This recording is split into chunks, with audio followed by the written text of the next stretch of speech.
What's up? Hey, man. So we're going with S rank your mom's burning corpse to save America. For America. For America. For America. America. Yeah. S rank your mother's burning corpse for America. Yep. That's the podcast title this week. Yep. I came in begging Wooly to do it, and he said, I already thought of that. That literally already happened. We hit the exact same mark, the exact same point. Just, yeah. That's, the fuck's that about?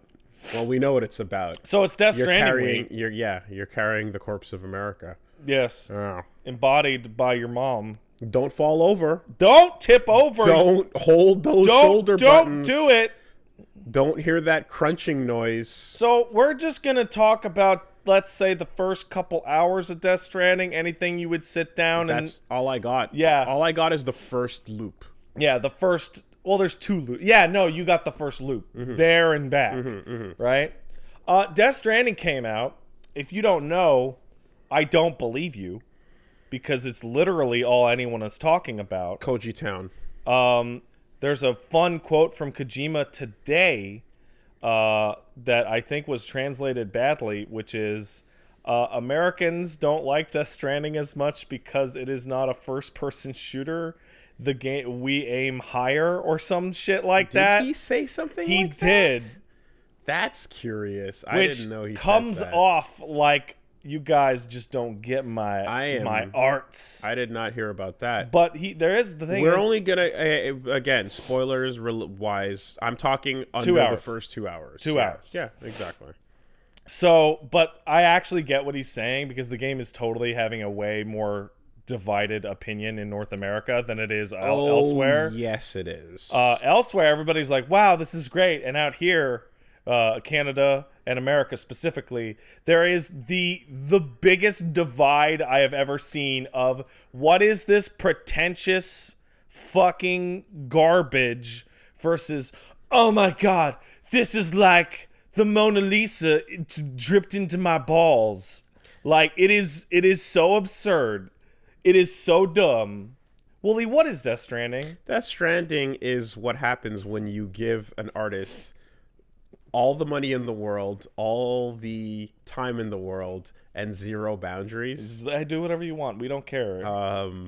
As well as access to your favorite Hollywood stars and starlets.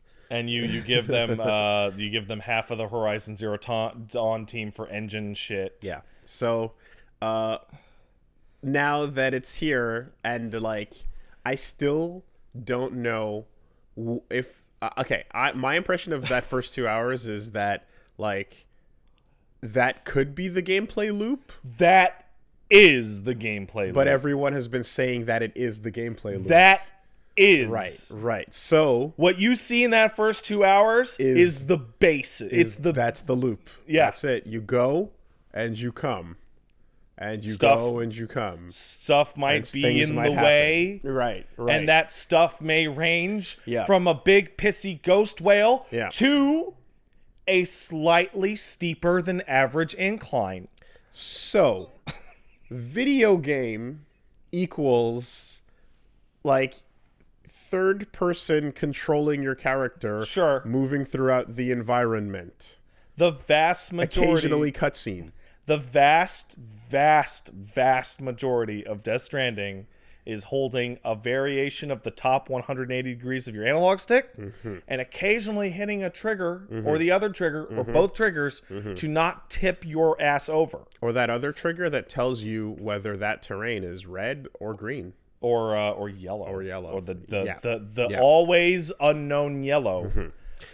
Occasionally... You will hit a button to pet your BB. So, I feel stupid, almost, thinking about times when I was like, man, this game has this third-person shooter or this third-person action game. We've got this type of, like, tumble and roll. Yeah. But we don't have, like, a dive. Right. You know? Or you have, like, the ability to aim down the sights and you can, like... You can switch shoulders in some games. There's the games that allow you to aim down your scope, and then you hit a button to aim down the 45-degree angle iron sights that are built into like the side of an MP5. That's a nice feature. You know, or little things like, okay, how does this handle stealth? Do you stick to a wall and then you have to press a button to unstick, or is it holding back up on the wall, or is it just you kind of crouch and that's good enough? And we get into literally week-long arguments about the intricacies. Listen, you have to stick to the wall. What is this, the PS1? Nah, but if you're not pressing a button to stay on the wall, then you can do so much more, because you hold the button, you hold X and you're on the wall, and then you can use the stick to like do all kinds of crazy peeking around the corner, and aiming blind. Like the amount of arguing over mechanical complexity,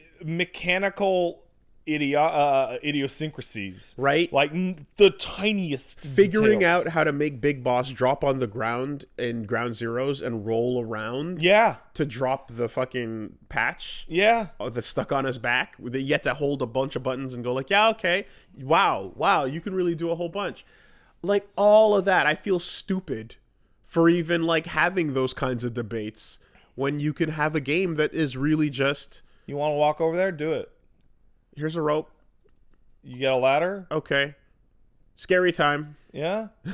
It's here comes the scary time. You want your stealth gameplay? Here you go. Here's stealth against things you can't see that occupy no physical space and barely move. But footprints indicate where handprints indicate where they are. And you can pulse them, kinda. Yeah, man. So, but here's the thing. Like, this is really, really putting all that to the test, because you're like, if Kojima wanted to, this could have been a David Cage game. Yeah. It could have just been head on foot, like weird ass story narrative creepiness. Hit the button. And guess what? That narrative is super weird and strange enough that you want to know why it's happening. I feel like we should dissect two things. One is pure gameplay can talk. Sure. And then after that, we can talk about the game's tone and the way it presents its story. Sure. Because that is a whole different thing that I have a lot of very like energetic things to say about. Yeah. Now, I know what I bought in for. And you bought in for that shit. I bought in for the man floating away who decides that he needs to stab himself to death before they get him. But, Wooly, we all know that you also bought in for... Hello, as a tweet going around has shown, the Kojima style of character. Who are you? I'm Corn Dog Man. I love corn dogs and love to make corn dogs. Really? Corn dogs? Yes, corn dogs. Proceeds to give you a 15-minute spiel about the history of corn dogs in America. That's also what you bought in for, and I know it because I didn't even blink when Guillermo del Toro walks up to me and goes, I am dead man because I used to be a coroner and those are dead people and I'm a man. So I'm dead man. And I went, yeah, that's about right. Ultimately, that still fits into that part of things. It sure does. The lore as you would. Also, fuck you, Guillermo. Yeah? Motherfucker, you might be all right, but you gave me some reasons to shake my fist at you nice and early. Well, luckily it's not his voice. Yeah, but like, god damn it, I start trashing his movies, and I'm like, I don't want to trash your movies. But why are you such an asshole right now? Fuck you, god damn it, no. Yeah, Dead Man is a jerk. Yeah, a little bit. Yeah. So yeah, hold up on that stick. Hold up on the stick. Hold the shoulder buttons. Tighten up your grip. Thank God it's not twist the controller. Thank the Lord. I was really worried while I was doing a couple of... There was only one mechanic in the whole game that uses it, and it's rock your BB. Sure. I was getting... When it said, like, hold your buttons to, like, align left and right, I was a little bit worried it was going to be astral chaining me to do a little tilty tilt, and I'm like, no, thank God it's not. It's not. I don't want it. But, yeah, like, I really think that, like, I guess he like when Kojima decides that he's come up with a theme and that theme has like multiple ways to express itself, he cannot think of anything else. Kojima has the most laser focused like expression of a given concept I've ever seen in this game. You want to talk about some strands? Anyone out there, right, would be like, okay, you can really, there's subtle ways to reinforce your theme, and then there's the other way. Whatever the fuck is happening here, where not only are we saying the word strand every other sentence, it's stupid. It's literally the name of the character. And it's like, when it's not your name, then your other name is Porter Bridges. And I'm Why is Sam called Sam Porter Bridges, Wooly? Because he's porting bridges? No, because he's a porter and he works for Bridges, even though he gets that name before he works for Bridges as a porter. Hey, Wooly, what's the name of the founder of Bridges? Is her name Bridget? And shall we talk about President Strand and the nature of the term stranding, being stranded? Something that caught me real early that blew me away is the girl's name is Amelie, right? Amelie. But when they talk about her becoming the president, her name is Samantha America Strand. That's not her name. No, they just decide your name will be America now. Yeah, it wasn't Amelia. I was like, why isn't it Amelia? Why is it Amelie? You know? But yes, Samantha America Strand. Yes, who's also a Sam. Yeah. By the way. And so one might think that it is repeating itself because everything is stranded together. You have not seen shit yet. Once you start to talk to people about the word chiral, yes, you are going to start losing your fucking mind. Yeah. Because I don't know if you know this, Wooly, but chiral is a Greek word that can mean asymmetry, like your hands stacked on top of each other. But it also means hand. And you know what the BTs are? They're hands. And when the BTs die, do you know what they do? They make hand crystals that are hands. Because we need to clasp hands together to unite. Oh my God, it never stops.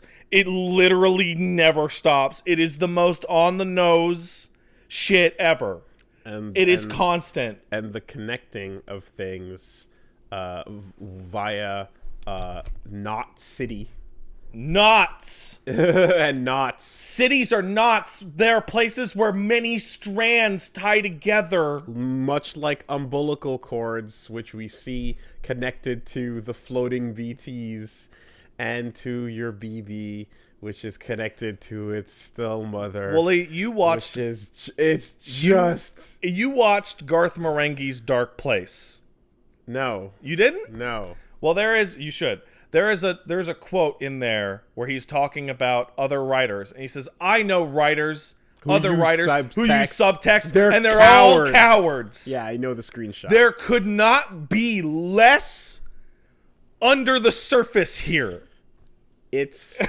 I'm actually shocked in the sense that Kojima has always overplayed some aspects of his hand. Yes. But he always kept some. Yeah. And I'm assuming there are some being kept for what comes after the 30-hour mark. But when you see them, they're not like given to you, they're not like trickled out or like, oh, that's a secret. It's like, hey, motherfucker, guess what? The beach is where all life exists, and there's a fucking conversation in this game in which a character literally looks at you, the camera. Sorry for hitting the mic, guys. Where they go, isn't it funny how strand could also mean stranded, but connection, and also like talks. Yes, exactly. And stranding is like when things go on a beach, exactly. And they're on a beach when they're talking, and you're like, oh my God. And I honestly wonder if this fascination with all the connection and this hard, like this serving of what your metaphor is outright without anything to hide it. Like No. a metaphor needs a bush to hide behind. Yeah. And here this is a flat ass parking lot. And Kojima's trying to hide behind bushes that don't exist. And I'm wondering, I'm like, could this have possibly been the result of, once again, non-native speaker being fascinated by language? No. Well, he is fascinated. He's fascinated by language, and he loves to name his characters all sorts of stuff that is like kind of like goofy. You know, he's got Big Boss and Liquid Snake, all that fucking stupid shit, right? This is the height of the stupid fucking shit. Hey Wooly, what's the disease that Sam has? Dooms. Why is it called Dooms? I don't know yet. Me neither. Okay. What's special about Sam that makes him... He's a repatriate. He's a repatriate. Uh-huh. It's important. Uh-huh. Yeah. It's something to do with the beach and ghosts and shit. Yeah. But you know what it really means. Yeah. He's just gonna repatriate America. Patriate. And it's like there's like every time you encounter like a new part of the theme, it's not like it's every scene in this game is Otacon standing over Sniper Wolf's corpse talking about like love and war and shit, and just being like the most just talking it at you. Also, watch out for the homo demons. There are also, dude, like you get fucking. They're like, the opposite of homo sapiens. Yeah, because they're demons. They've lost their humanity. Get it? Yeah, probably. I don't know. Yeah, we'll see. No, guess what? You're right. You nailed it. I don't know. And then you get little interviews. Like you'll get like here's a page of text from Heartman. Heartman will write you. It's not a codec call. It's a page of text, and it's, hey, do you know about Egyptians and how they used to build pyramids? That's about death. And about trying to beat death. Isn't that crazy? These notes come with fucking highlighted portions. Do you remember last week when I talked about I don't understand highlighting? There's fucking in-game highlighting for what the important bit is. That's amazing. And there's no codec calls. None. Because I have like a straight up 50 pages of text in this game now. They just to read. Because there's too much. Okay. There's so much. There's homework. That I bet they couldn't fucking literally pay the actors to say all of it. Yeah, take this home and do your homework, kids. Yeah, that's fair. Okay. And it's all just like, oh, here's the... God forbid you answer simple questions like, yeah, what's a BT? Or, what's the Death Stranding? Timefall. That gets explained very explicitly. Okay. But I mean, we know what it is. We don't know how it is. And that remains... Yeah, they break down like, hey, this is why it turns into regular water after it hits something. After its time shit happens, turns right back into regular water. I was curious about that. Because otherwise the world would be over. But that's what I was... Yeah, exactly.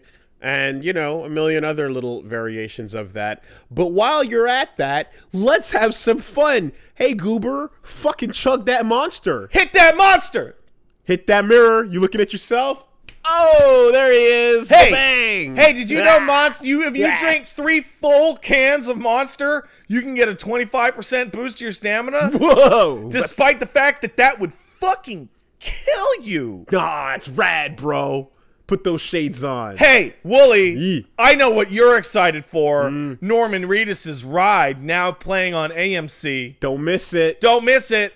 Do you want to sit down to pee or you want to stand up? No, Wooly. Do you want to sit down to take a shit so that the motorcycle rev noise sounds like him dropping fat dookie? I mean, sure, you can do it that way too if you want. But either way, fun stuff. Check out your collection of toys. Did you drink from the canteen?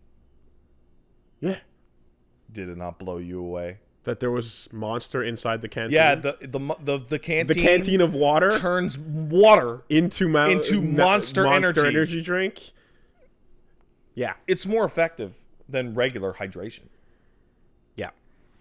So this is the most out of control, fucking off the rails video game that's ever been. Like, what can be said about the human condition when Monster energy drink must be chugged?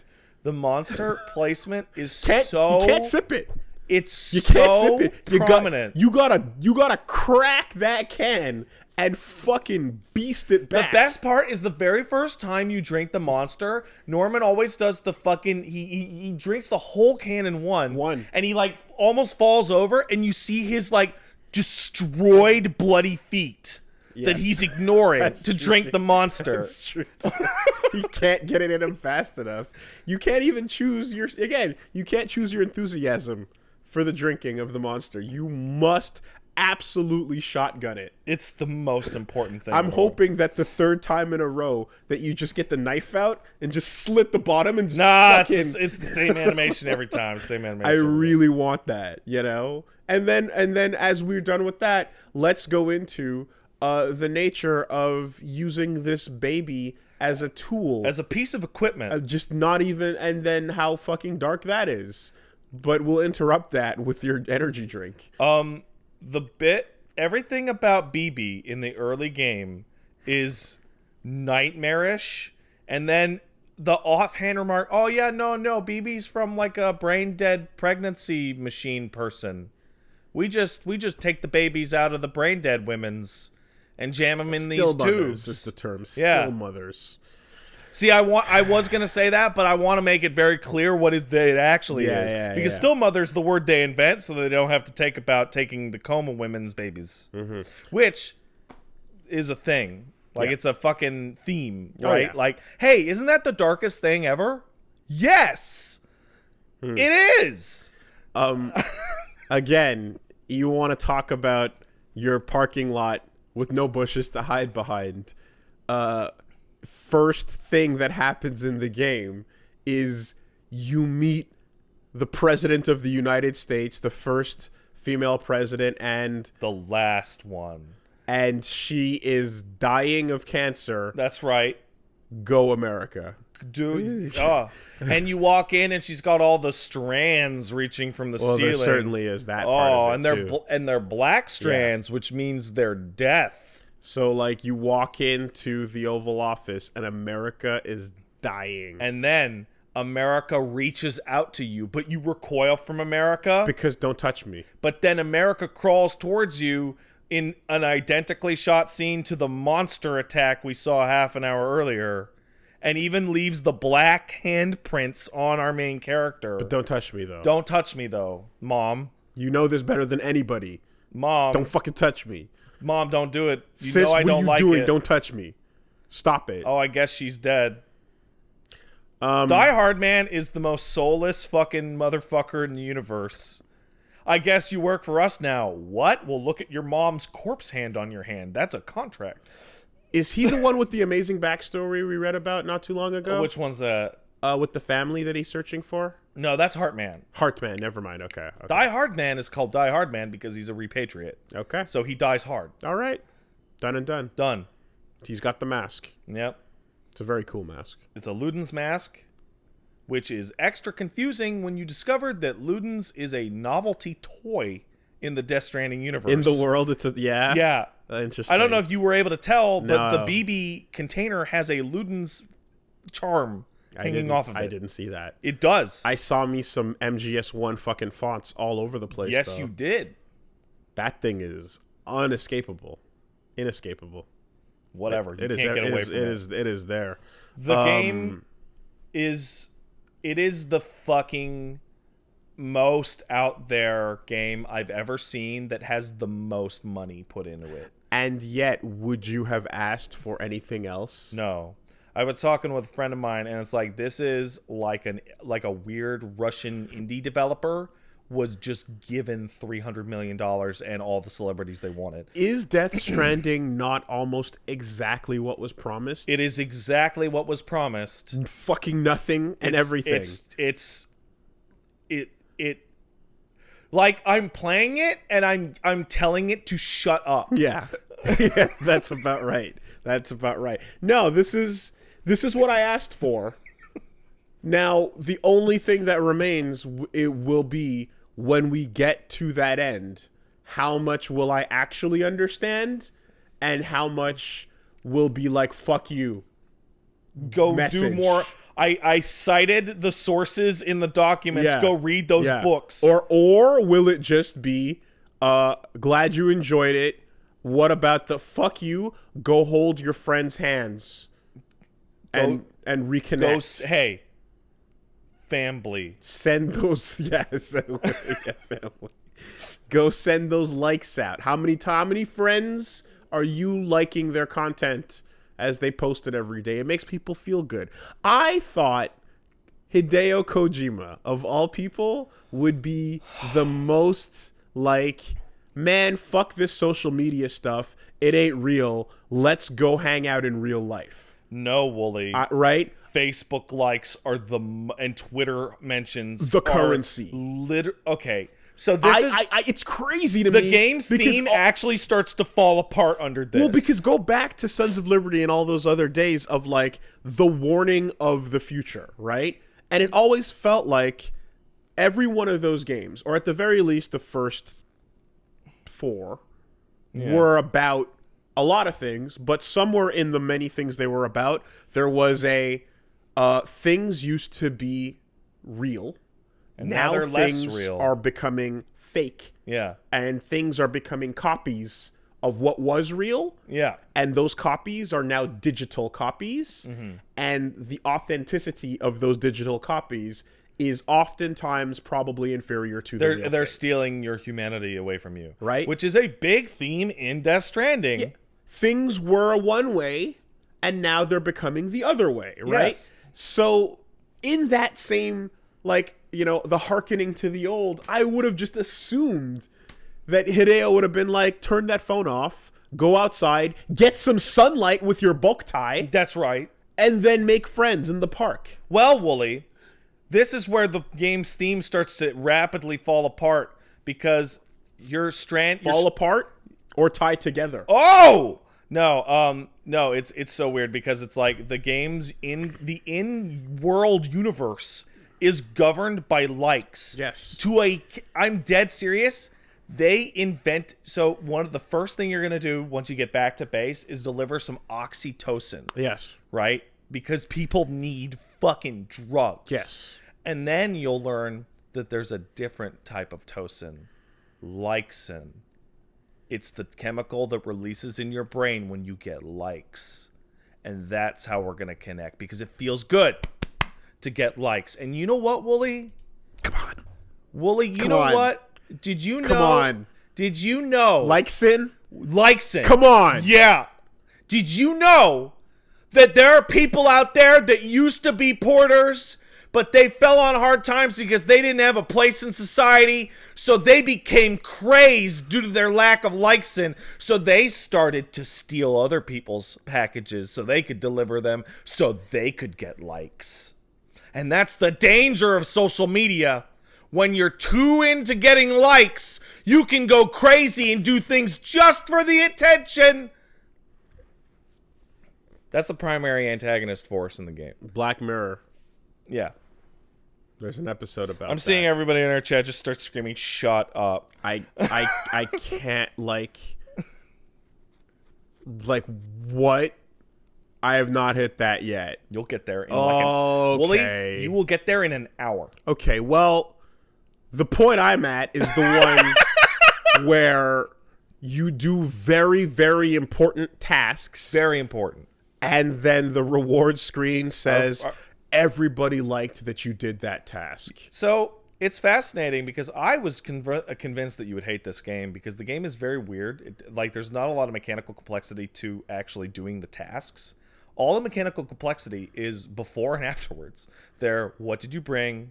What's the status of your boots? How many ladders do you have? Oh, I fucking, shit like that. Turning into a mecha made of ladders is super fun.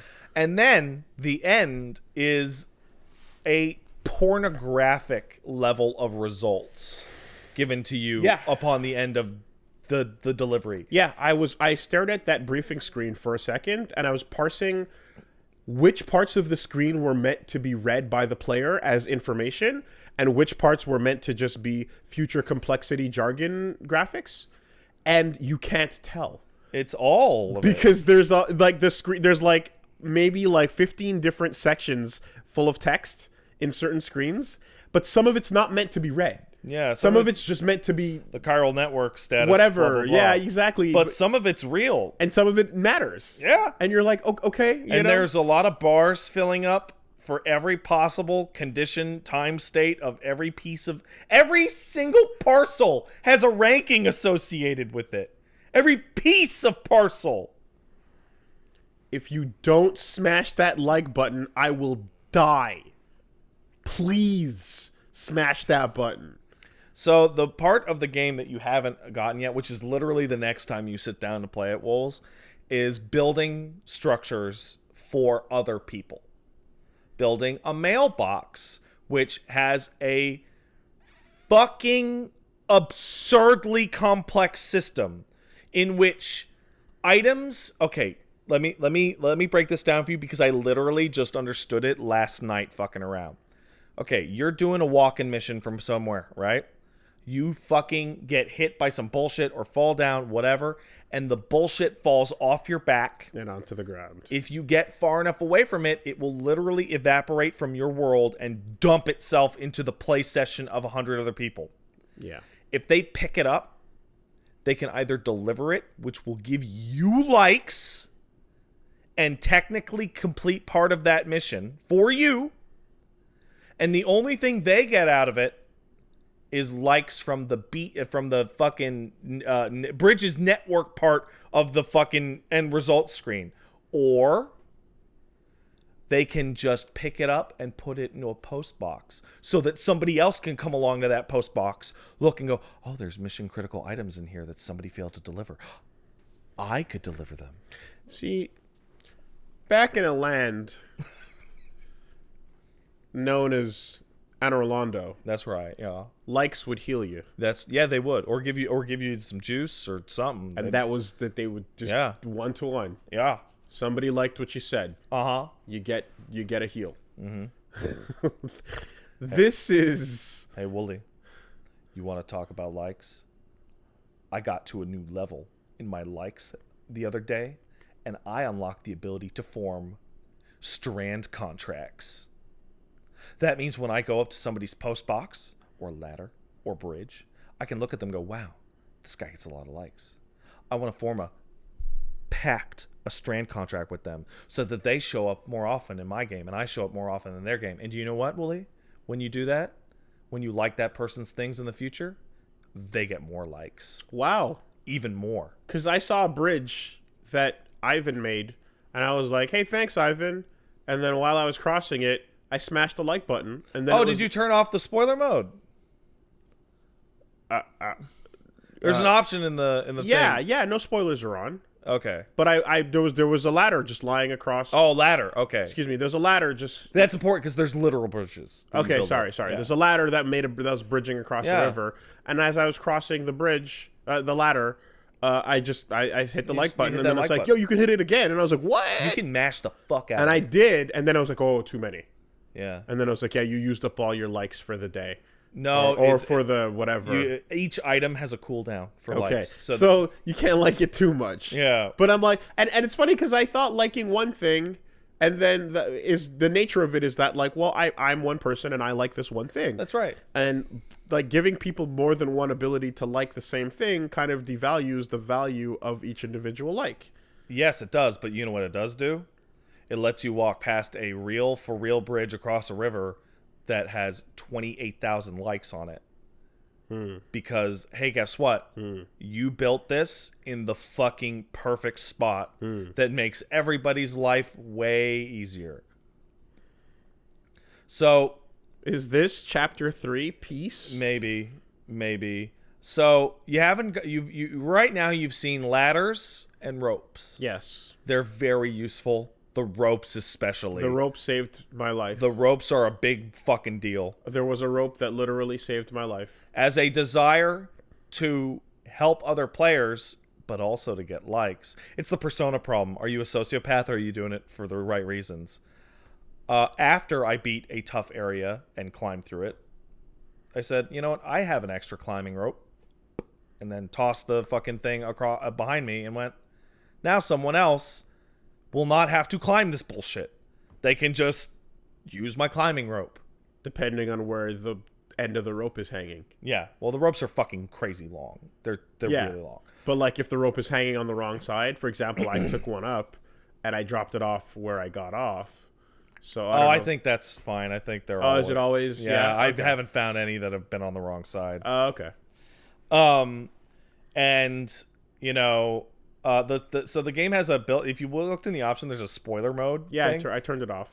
Well, I mean, no, I didn't. I whatever the default is of its protection. Yeah, is what I'm using. So what that is that it won't show you infrastructure that you don't have the ability to build yet. Okay. Which is important because once I discovered the ability to build a bridge, the fucking game world just exploded with fucking bridges. Okay. And the infrastructure shit went crazy. And that's like, so walking somewhere and loading up your fucking bullshit with ladders, that's like half of your gameplay, right? Moving when you're fully stocked is really difficult. Up a hill with the wind and all that shit. Yeah. But the other thing is that dealing with other players' infrastructure or helping other players with infrastructure is a full half of that process. Early in the game, they showed it off in some of the E3 trailers and demos and stuff. There is a haunted forest with BTs. It is a dense forest. I remember that, yeah. With a shit zillion fucking BTs. Yeah. Right? There's 3 ways to go about this situation. Sorry, 4. There are 4 ways. You can either go straight the fuck through and just deal with it. Just hide, right? You can go all the way along the right side, at which point halfway down you will drop into the middle of the forest, so you've avoided some of it. There's a way harder hiking path in which you Skyrim around the left side of the map to completely ignore all enemy encounters, but the chance of falling and busting all your shit is very high. Or, at the current space in my game, me and some other guy built fucking giant ass bridges that go all the way over the forest, completely ignoring all enemies and deleting the encounter from the game. That's something you can do. Totally. You can Fortnite your way over Absolutely. the game. And you did that the first time you went to that No, area? I did that the 10th or 11th because building larger structures takes resources. Okay. It takes so many resources that there is an in-game system for building something, pinging it, saying, I don't have enough resources, and then having other players finish it for you. Okay. And this is the weirdest thing about Death Stranding. The core gameplay is walking somewhere. That's it. Tilting your shit with the triggers. Every time you encounter anything, it will be the most mechanically overcomplicated shit ever. The fucking bridges have... Like, the bridge has 3 levels that take escalating amounts of materials that you have to forage or get through deliveries that other people can kick in, and the second one is a customization thing that you can have them play little songs or increase their durability because the timefall makes all structures transient. So that one moment in that early trailer where Sam takes a swing at some guy as they're chasing him for his shit, and that other time where he pulls out a little gun-looking thing, it's not a lie, but it's basically a lie. I have not done those things. Yeah, okay. There's a moment where he pulls a gun thing out and he shoots it. The bola. Then there's another moment where he swings on a guy and there's like 2 other guys around him and they're chasing you. The only thing I know about a human-to-human combat is that I saw it in a tooltip on a load screen. This is the most expensive walking simulator that's ever been made. Like, I saw a mule, which is the other humans, but he didn't see me, and then I didn't fight him. I have currently, at about 11 hours in-game, fought and killed 4 ghosts. And that is the extent of combat. And by the way, combat is you will throw a grenade, like an arcing thing, at the enemy. That's literally it. Yeah, this is a game that it's impossible that most people will like or hate, or like it's impossible for everyone to be on the same side on this. Yeah. This is the most divisive by concept. Yeah. And the ability to entertain you is entirely based on how much that carrot dangling. I disagree. I really enjoy the core gameplay loop. But I mean, but you don't know that you're going to like that until you do it. That's right, because it's unique. So you can't advertise this game Yeah, to tell people you're going to love walking. Do you like hyper in-depth hiking simulators? Like you of which there are 0? You can't advertise that. Right. So you have to put the carrot, which is the fucking nonsense that I want to know about. And then in the process of journeying to the nonsense, you encounter some nonsense that you didn't think you'd like, but then you had fun. I have never played a game more that I'm like, I'm really enjoying this. Boy, are people going to hate this shit. Yeah. Like, fucking, like, rightfully, too. Like, hate it. Yes. Like, fucking, like Harlan Ellison. My friend said, like, hatred. it's just, this is a game for Angry Joe to rant about and for Jim Sterling to rave about. No, you know? Wooly, no. Or gush about. This rather. is the anti-Jim Sterling game. Okay. Jim, like, gave Breath of the Wild a 7 because it has item durability. Okay. This is the anti-Jim. Okay.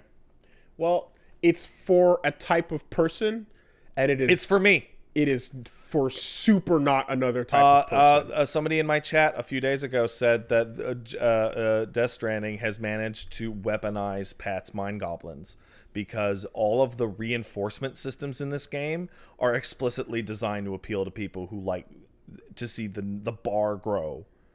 Look, dude. America is the bar. Wooly, when I delivered, so hey. You get extra points if during your delivery you're fucking stacked with bullshit. The closer you are to your maximum weight, the more points you get. Oh, okay. And when I did that, I unlocked the ability to carry 3 extra kilos worth of weight. There and I you was go. like, fuck! 3 extra... Damn! Yeah. Yeah. So, yeah. It really is a game you cannot sell in advance. Unless you put a little stamp at the bottom of the game that says a Hideo Kojima game. Yoji Shinkawa. There it is. Churches. Low roar. Yeah, that music just kicks in and makes me worried every time it does. Well, Wooly, I'm going to tell you this right now. You're going to want to look real carefully at where you cut episodes, because anytime that music comes in, say fucking goodbye to YouTube dollars. Yeah. Because I have tested this. Yeah. And every upload that I've made on my archive channel has been blasted to shit. Yeah. And when the music kicks in. And all the Twitch highlights get muted. Mm-hmm. Just killed outright. Okay. Luckily, it's pretty much exclusive to the story content. Yeah. Well, that means then I'm just going to have to, like, mute the video while we talk over it during those sections. Yeah. You know, but what are you going to do? But the moment. Yeah. Not looking to wrestle and wrangle any other fucking Yeah, YouTube I actually want to copyright ask you a bunch foibles. about that, either on or off camera later. With I the mean, what Naruto is there to shit. say, dude? We started playing Naruto Ultimate Ninja Storm 3, as promised, after a long time. I got my green screen out. We worked really hard to record some bullshit. Phil Dragash made some magic, and then we put it together, and it was awesome. And then it's like, uh-oh, you can't use Haruka Kanata. Fair enough. Let's throw the karaoke version in there. All right, loses some of the impact because the lyrics aren't blasting and hitting you in the nostalgia, but that'll be fine. People will live. And then the gameplay starts getting flagged, and I'm like, hold on a minute. Last time I did this with Naruto, it was the obvious watching of the episodes that became a problem, which, you know, fair enough. I signed up for that. That's normal. But no. This was actually the gameplay itself, which it was being triggered by another Let's Play, and Namco was using that Let's Play as a reference to claim. So it's still their claim, but they're using this example as a footage comparison. That's good. That's right? smart. And just says, nope. So that sucks. And seeing what I can do about it, the answer is probably likely nothing. The answer is play more Death Stranding. You know. I mean, that's happening anyway. We're playing that anyway. But, like, Fuck me. We put the costume on and did the big green Well, the screen anime intro hates for you. nothing. Naruto has not been kind to you. It has not been kind, and I'm really trying. And we did a session, and that's 5 episodes, and then after that, I don't know. We'll see what happens. But fuck, man, And I said it when we streamed this weekend earlier, but to a lot of folks that are just like, well, just upload it to Pornhub or to BitChute or to all these other places. That's not the Wooly versus YouTube channel. That's not the same thing. It's not and even if you were putting a trailer to that or whatever and stuff, it's not like the point is that like they're claiming and monetizing the video, our work, and then continuing to record 20 plus hours of that just for them to take everything that we've worked on. It's like, that sucks. That's shitty. That doesn't feel good. No. Why not just not play that and work on something where they're not taking it from me? Yep. So like that's the like, I understand the initial response to, we'll just put it over here, but it's like, but the point is that we're making it here so that it goes on the channel and helps the channel. And if it's not doing that, then it's and I can't even even in a world where I want it to be like, man, it's stupid, but whatever, just take the whole monetization off. You can't. No, they put it on. They get it no matter what. So that's what sucks, and we'll have to just figure it out. Well, don't worry, Wooly. At least nothing will ever happen to anyone's YouTube channel if it's not deemed profitable enough by YouTube standards. And then there's that, whatever that means. Don't worry, Wooly. If the YouTube channel doesn't do as well enough, then what you can do is you can stream on YouTube, and you can do choose your own adventure things in which people spam emotes to get their Google accounts killed. I didn't catch that one. Oh, you didn't see that? No. Markiplier had a series in which he was doing like a choose your own adventure shit, and he have emotes that basically summarize the choices. So he'd be like, oh, what should I do, gang? And they'd be like A or B or C or D or whatever. Those people got banned from YouTube for spamming automatically, which included their Google accounts, which means their Gmails and YouTube accounts were killed. Now, because Markiplier was able to fucking fix that, right? But wow! It was a good weekend for YouTube. It was a good weekend. Wow. It was a good weekend.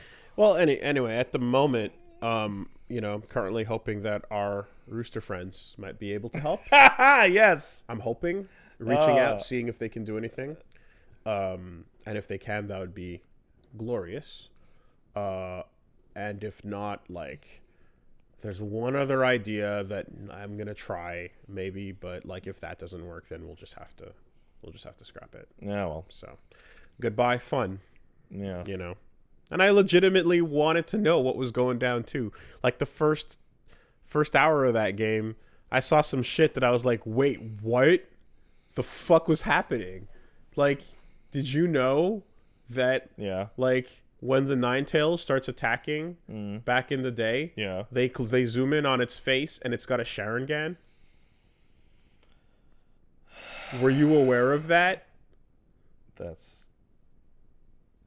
And it's more complicated than that, obviously. But it zooms in on its eyes, and its eyes have a Sharingan. Did you know that? I didn't know that. That's fucking crazy. What is that? No, shut up. Yeah. No. And I'm like, oh yeah, I guessed what that was, but it's like, that shit, that's what I'm saying, right? So you start this part out where I'm like, you're deep in the fucking Shippuden hole, and then you see that, and you go, what is that though? And then the fourth is like, yeah, I'm gonna fight it, and then you're like, sure. Well, and don't forget, Wooly, all the Naruto content that you're enjoying currently has actually been retconned already. Have you heard about this Boruto shit? No, not only have I heard about it, we talked about it. Oh yeah. I mean, it's not hard retcon until the results come to pass. Yeah. But yeah, Marty McFly that shit. Oh man. Because hey, people don't care about your current adventures. No. Go back to the shit they do care about. Damn. So we'll find out. But yeah. I'd like to remark a small anecdote from Death Stranding. Anyway, to finish that off. Yeah. Which is there's a big hike that I had to make. And the game tells you, dude, this is going to be a big motherfucking hike. And I went, okay. So I loaded my bike up with supplies, ladders, ropes, sweat grenades, pee grenades, poop grenades, blood grenades. Mm-hmm. And I took the parcel, which was a 25-kilogram box of cum, and said, I'm going to go save America. And then I threaded my way through rivers and valleys and a ghost fucking mountain pass. And then I saw the city in the distance and the wonderful soundtrack that, by the way, it's not the VODs that get killed on Twitch. It's the highlights, which last forever. The VODs are always fine. The fucking amazing music started to kick in as I descended into a valley to a pristine city going, I'm going to save these people by delivering this 25 kilograms of cum. I'm going to do it. That's Death Stranding. I'm going to click like on that 5 times. Thanks. The chemicals in my brain, thank you. Now, I know what some of you are thinking. Pat, you weren't delivering boxes of cum. Yes, you are straight up delivering boxes of cum. I'm fucking serious. To be fair, in destroyed Neo America, cum is at a premium. It's at a premium.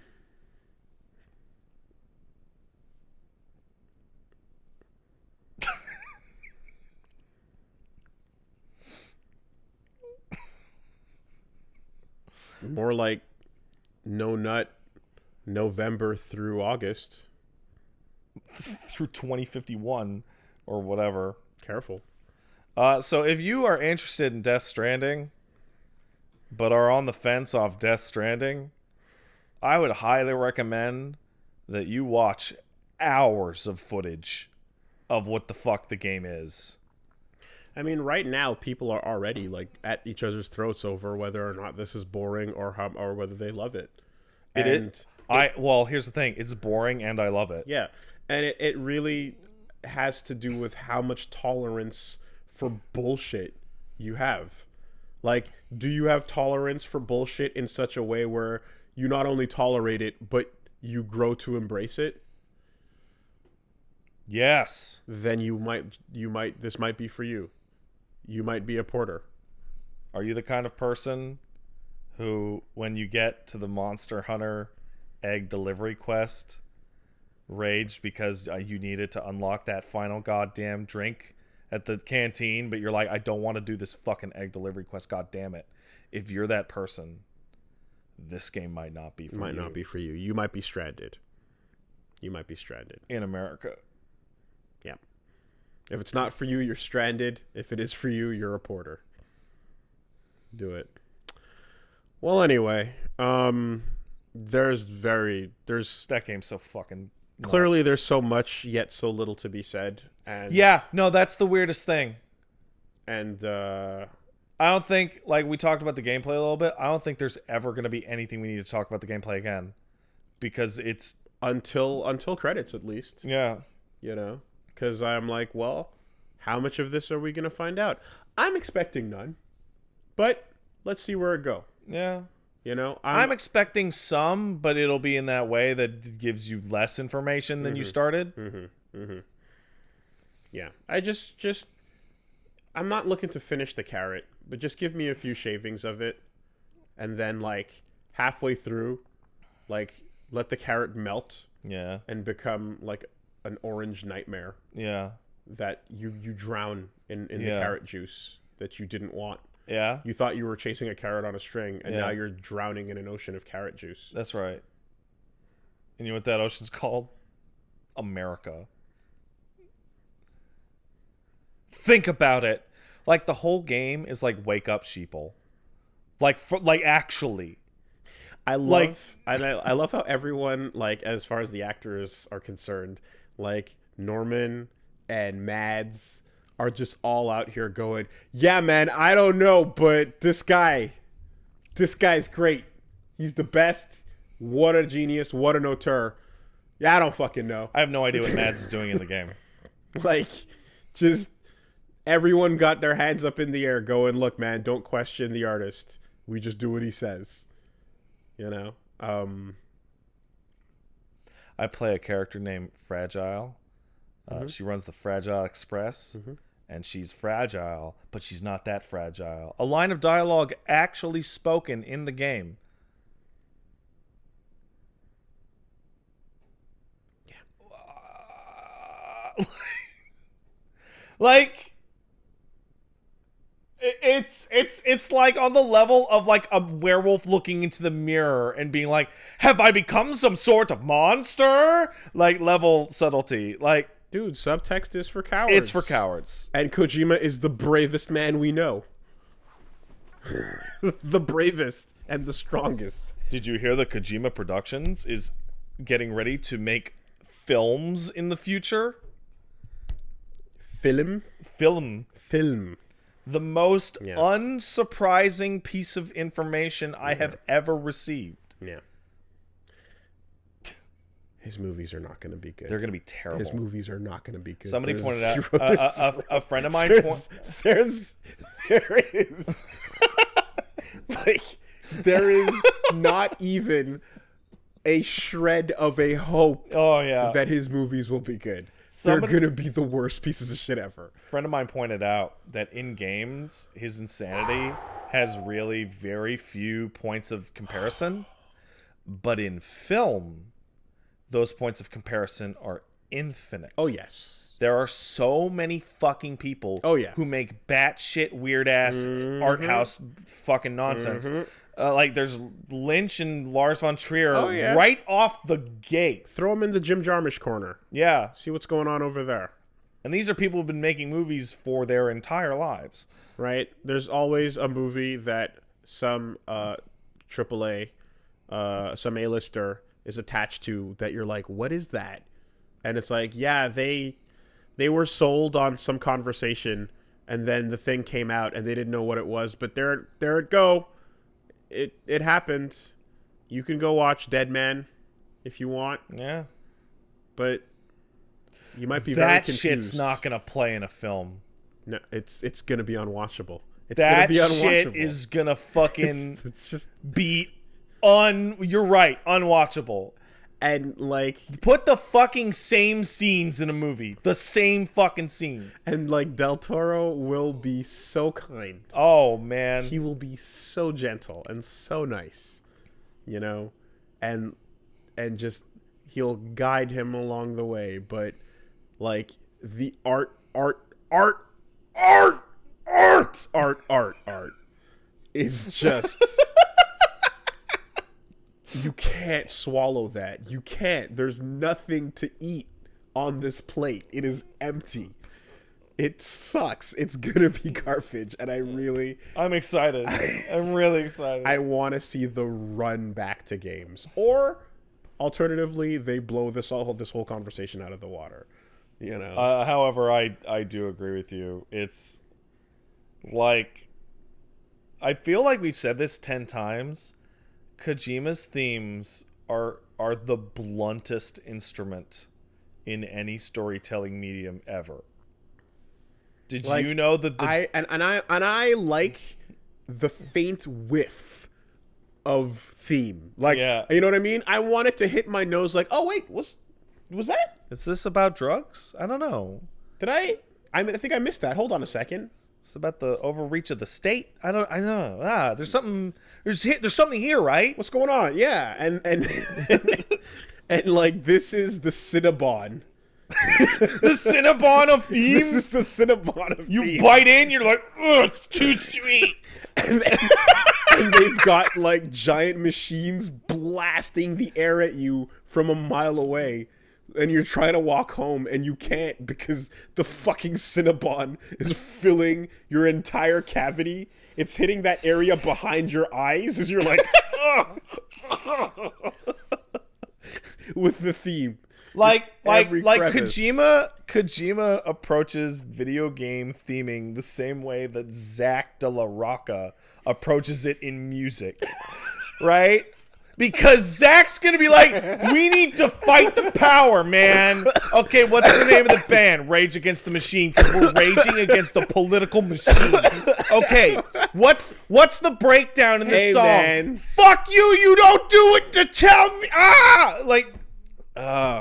Now I'm rolling down Rodeo with a shotgun. These people ain't seen a brown man since their grandparents bought one. Repeat times 50. What Great is lyric, this? by What the is way. this about? Fucking great song, but what is the song about? I don't know. Beat you with it like the riot cops beat you Yeah. with their sticks and batons. What? Yeah. That's too subtle. Are there other like laughably unsubtle artists that we can think of off the top of their head? Because I want the unsubtlety dream team. I mean, the obvious is anything that goes into the Linkin Park Hot Topic, Evanescence. Yeah. You know, that's the obvious, right? Teen angst is really easy to peg. Apparently My Chemical Romance came back. Sure. I didn't know how that happened, but I guess they're alive again. You know what? If you want to take the less obvious route on that, Yin Yang Twins. Yeah. Yin Yang Twins are out there with their songs, big hits such as "Wait Till You See My Dick" Yeah. and other strip club hits. Yeah. Because somebody's got to make the music for the strip club. Strip clubs need music. What, are you going to go to a quiet strip club? That's weird. And it's just like, yeah, we can dance around this and be all subtle about it, but why do that when we can just say what we want to do? Yeah. Well, We're here for penis in vagina. yeah. Sexual activity. Uh-huh. And this is what we're singing about. Now, I want to point something out that Like, expressly. one of the best examples or benefits of turning this audio podcast into a pseudo live podcast allows us to get instant feedback on questions or rebuttals that people might have. Now, we're talking about unsubtle people in creative mediums, and the one that jumps to most people's minds, as according to our audience, is David Cage as an unsubtle hack fuck. But, and here's the really important part, when you go talk to Kojima, what's Death Stranding about? Death Stranding's about how we're all becoming a part in a digital society, and everybody's fractured, and this fucking thing's getting built over here. It's and he'll just fucking tell you, right? When you go to David, what's David? It is about the robots. No, it's not, David. No, it's not. You fucking coward bitch. Right. Tell us about what the game is about. You get the supplemental, which is his interviews. They will literally this mentality is oil and water. Yeah. Hey Kojima, what's this about? I'm terrified of nukes. Yeah. I'm fucking super freaked out about nuclear war and nuclear disarmament and fucking nuclear waste and PMCs and shit. They scare the shit out of me. Hey David, what's this about? It is about the prophecy of the end with the child. Okay. Yeah. Edgar Allan Poe is pretty blunt. Yeah. He might be like, "Oh, you thought it was your normal girlfriend? Nope, she dead. She's dead. Your guilt is what you're hearing. It's your guilt. There it is. Hey, what's the noise under the thing? It's your guilt. It's your guilt. It's because you're guilty because you killed that guy. But I thought for a second it might not be my guilt. I thought it might be something supernatural or mystical. Nah. Nah, it's your guilt. Yeah. It's Lady Macbeth washing her hands. That's it. That's literally a it. little bit. Yeah. Well, we'll see where this boat goes. You know. And I really would like to know what it feels like if you're playing this, like, again, as an American, you know, as you're traveling from the one coast to the other coast. Okay, so And Wooly, it's like the two spots that matter. So Wooly, this is one of the fucking. Okay, so this happened in the early stream because my wonderful lady girlfriend, Peach Saliva, was sitting next to me as the resident American in the household. And they show a map of the United States, in which that middle part is fucked. It is gone.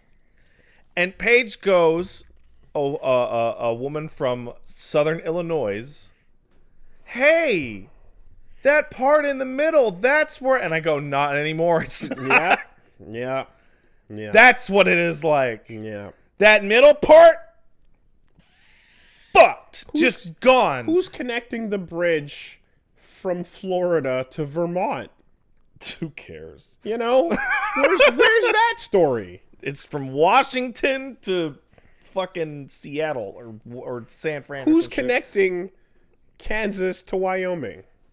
Who's Who's doing that? Some of those states literally don't exist on that map anymore. They're gone. Well, that's why we're trying to build the United Cities of America. Yeah, because we don't even have states anymore. That shit's dumb. Who needs that shit? We got knots. If you're out there in one of those states that no longer exists, In Death Stranding, let us know. Or don't, just die. Okay, that's strong. Because you don't matter. So you're gone. So, you know. Okay. Let me. Well, but you're not dead, really. Let me back up. Let me back up a second. You're on the beach. Let's sit for a second, okay?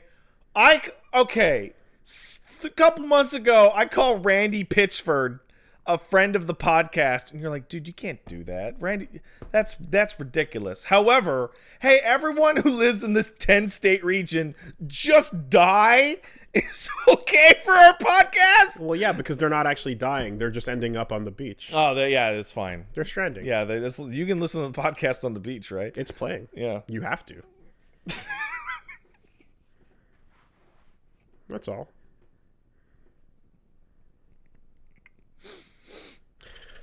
Anyway, I'm gonna text you a phrase that appears in Death Stranding that is real. Is there other things of note, of significance that? Because I have a thing or two that I did this. Honestly, it's been Death Stranding. Wait, what? Those are real lines of dialogue. Those are real. Those are real.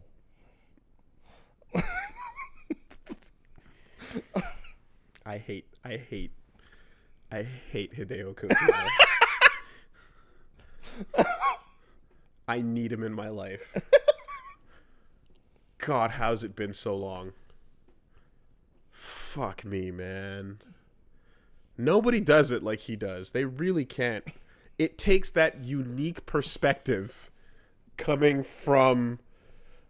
No. You guys need to hit that yourselves. It takes that unique perspective coming from, again, like, you are super fascinated with this culture and you grew up falling in love with it from Japan, and you one day decided to, like, go on a rant about, like, spy fiction and military, like, war crimes, and somebody made a video game around it, and it landed because nobody else attempted to put that many words into a video game before. And then you went, oh my God, everyone likes when I go on these rants? Because I used to just type them into forums, and no one I used to just yell at my boss about it when we're drinking. But you guys liked it. Yeah. Nukes, huh? Okay. What else do you have to say? The internet's bad. Okay. Big hit. What else you got? Family. Yeah. And nationalism. These are concepts that children are child soldiers are bad. Okay, yeah, don't right. abuse the children. Okay. That's a bad. Okay. Got it. Amazon drones? Well, downfall of society? No, wait. Language. Language is everything. It's important. And the way we talk. Oh, you know what? MGS5 was totally about him being a pun nerd. Language is culture. Words can kill, motherfucker. Be careful what you say. Speech has value. Nukes are still bad. Photosynthesis is good. Yeah, trees. Helpful. Breathing through the skin is good. Nukes bad. Yeah. Be careful what you say. Yeah. Hey, Yoko Taro, what do you think? I like huge asses. Thanks, Yoko. Right? Cue fucking Final Fantasy Weight of the World version, and all the tears come swelling out. Oh my god, their asses are so big. I'm crying. I'm crying. The weight of the world, more like the weight of that booty. Guys, do you know what an Ameribu looks like? It looks like fucking Hideo Kojima. Like 100%. Dude, she's carrying the weight of the world. She's literally, it's right on there. her waist. And she's just one girl. Yeah. Is this God's punishment for her past mistakes with that weight?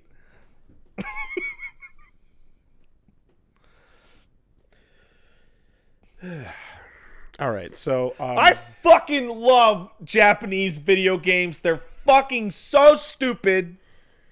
Oh man. this does put a smile on my face. This does remind me why I chose this route and not the other. Yeah. Right? This reminds me why I didn't become a professional FIFA streamer. Oh yeah, that's Right. Uh-huh. This is why I'm in this weird ass weeb world, because we get the front seat on this, and it's gonna take literally at least 2 years before your like cousin and or nephew like Oh yeah. even catches I totally agree. the backdraft of Like, what we're talking about right here. Wooly, And then they're probably gonna be like, "Yo, the new Metal Gear sucks, man." So I remember, like me and you, I feel like there are many like this, but of the people that I know, you and I are the ones who spent the most time prepping for this game in our lives. In that I remember walking down Monk Street, I think, to Delalo's in Villamard in the rain, and you and I were arguing over whether or not Liquid Snake was actually possessing Ocelot as a ghost in MGS2, or whether or not he was faking it. And we discovered that in MGS2 he wasn't faking it, it was real. But in MGS4 he got his arm replaced with that robot arm, and that's when he started to fake it. And then use the faking in order And that was a long discussion that we wasted our evening on. That was a abject waste of our lives. But even if he was faking it, thematically, Snake accepts him As his brother. and fights him, and then the music plays. Yeah. So you know even the fake doesn't matter. It's still Yeah. real. It might as well be. Because it's still real to Because Snake down. what is real? It's what you feel is real, even if it is a digital copy. And it digital copy or clone baby. Whatever. It's not the original, but what is? It's the meaning you derive through your life. It's the idea passed on, taking shape in a new body. We can literally do this That all carries day. it forward. all day. It's so stupid. Of course love exists on the battlefield. What is love? Chemicals? No! Nanomachines, son! That's all it is. The ideas move forward. And that's all we are. So if someone says, no, that's not, nah. You're the new version. Don't hang around pretty women on the battlefield. You'll shit your pants.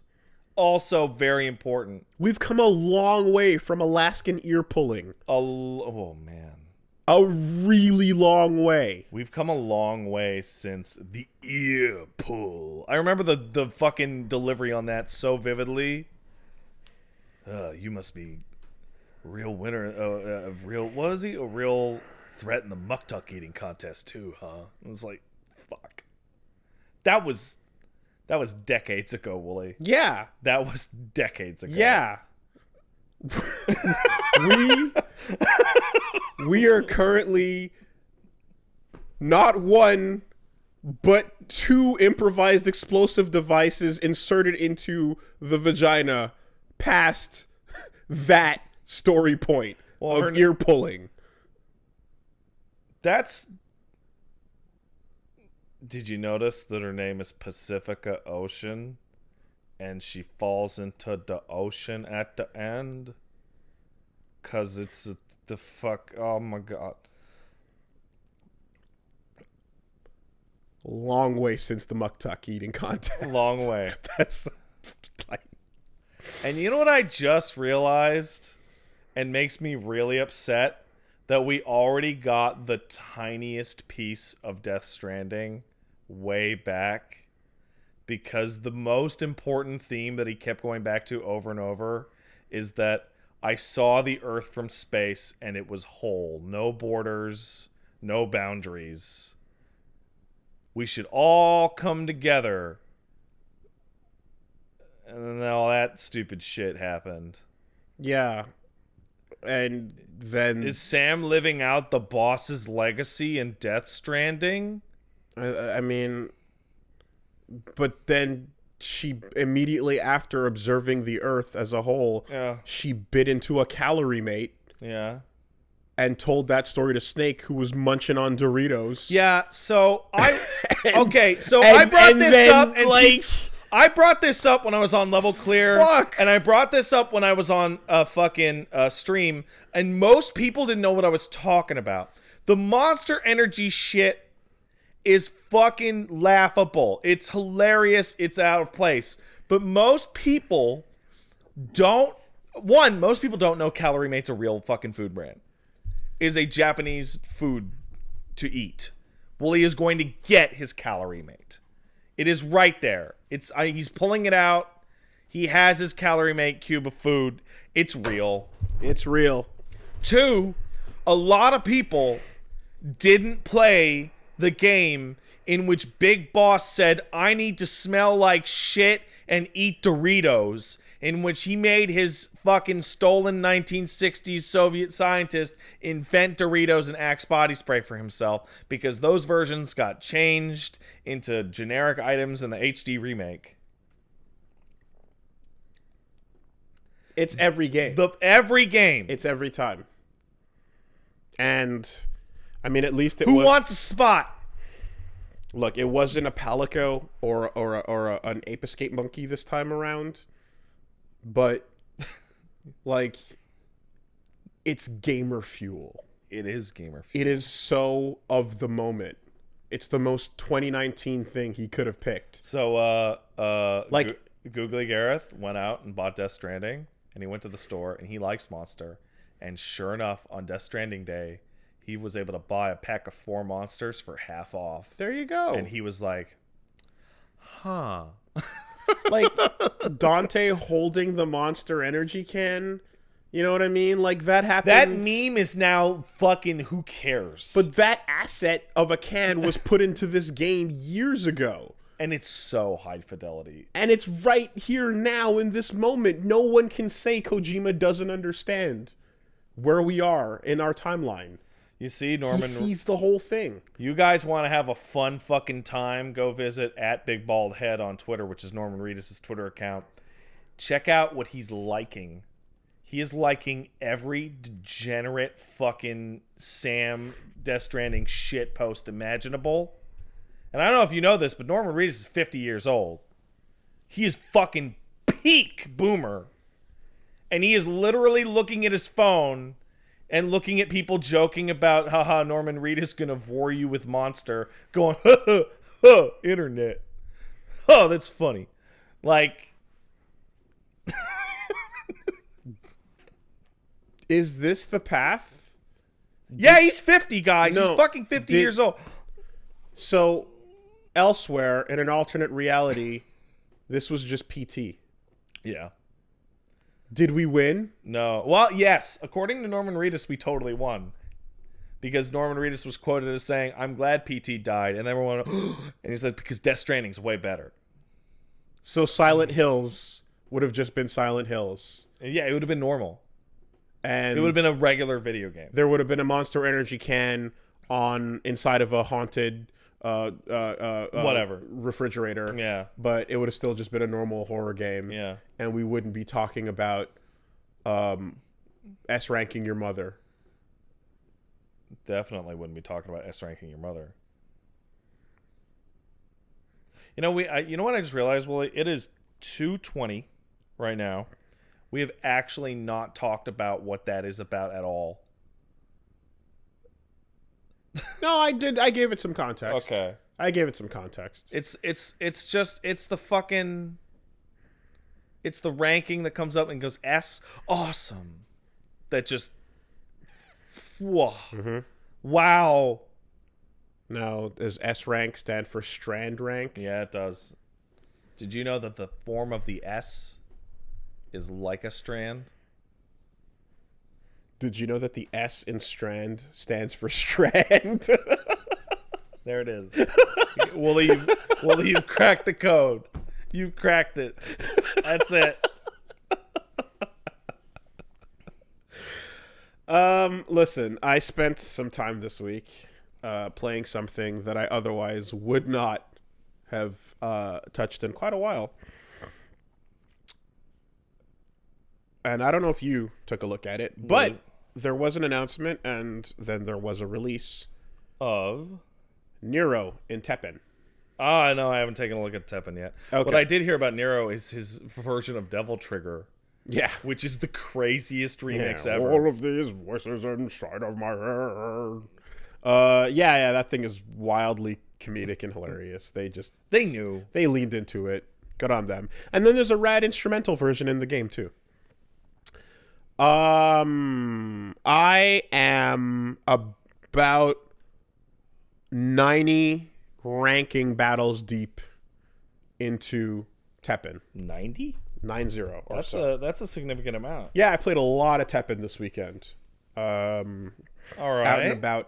I used to kill time with I was killing time with Scrabble.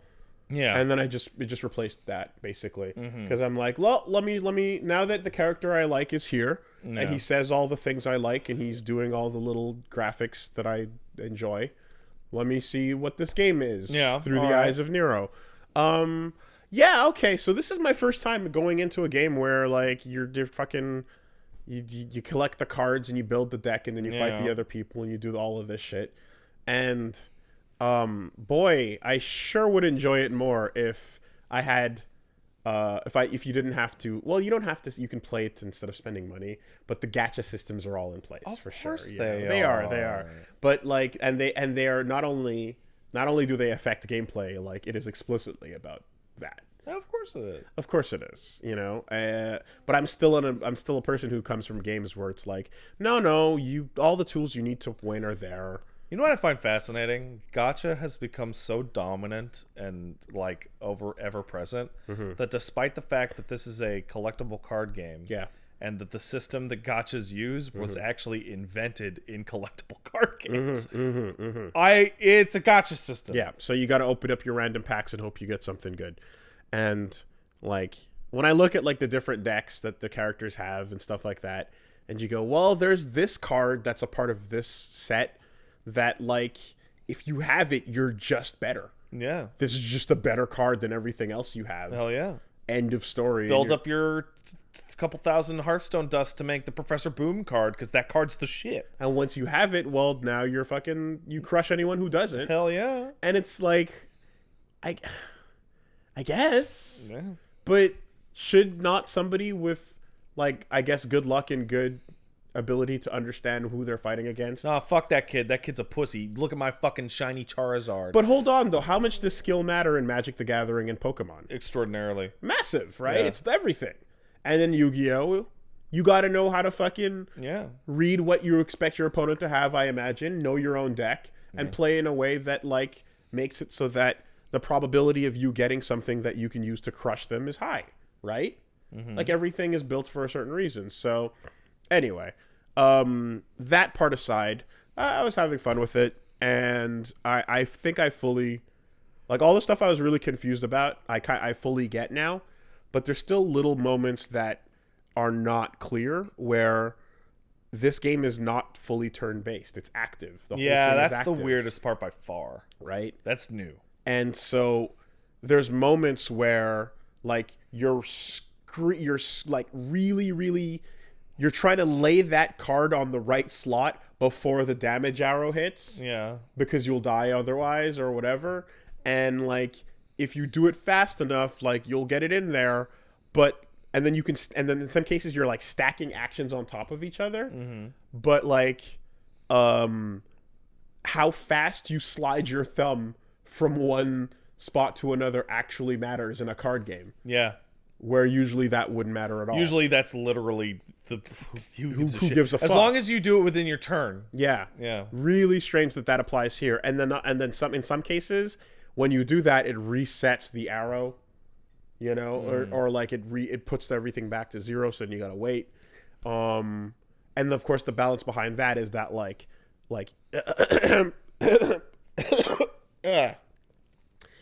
the strong cards require the longest wait time. Of course it before do. you Yeah, can that makes activate sense. them Yeah. and so on and so forth, you know. I tried putting together a deck of characters I like balanced with like stuff that's good. Yeah. And I actually managed to like, you know, get out of the basic couple of ranking matches with that. But then eventually you hit a point where it's like, look, fucker, You're playing against people who dumped their paychecks into this fucking thing. you better put Rebecca Chambers in your deck or you're not going to make it. Why would you not have Rebecca Chambers in your deck? With this green set, you know? Rebecca Chambers is the shit. Yeah, I know. And I'm like, okay, she's going to put shields on everything. Hell yeah, she is. But I wanted that. With that serum. Yeah. And then but then thankfully there's some cool cards and I'm like, hey, Makoto, she's got a block and she puts a shield on you. It's you know? interesting to see because these card games live and die based on how much you give a fuck about what's the in picture on the card. And it's like, hey, are you a big WoW head? Yeah. Hit Hearthstone's for you. You love Capcom like we do? Teppen here's for you. Are you a fucking weirdo, degenerate, creep ass weeb who just reads porn all day? Here's your Fate game, weirdos.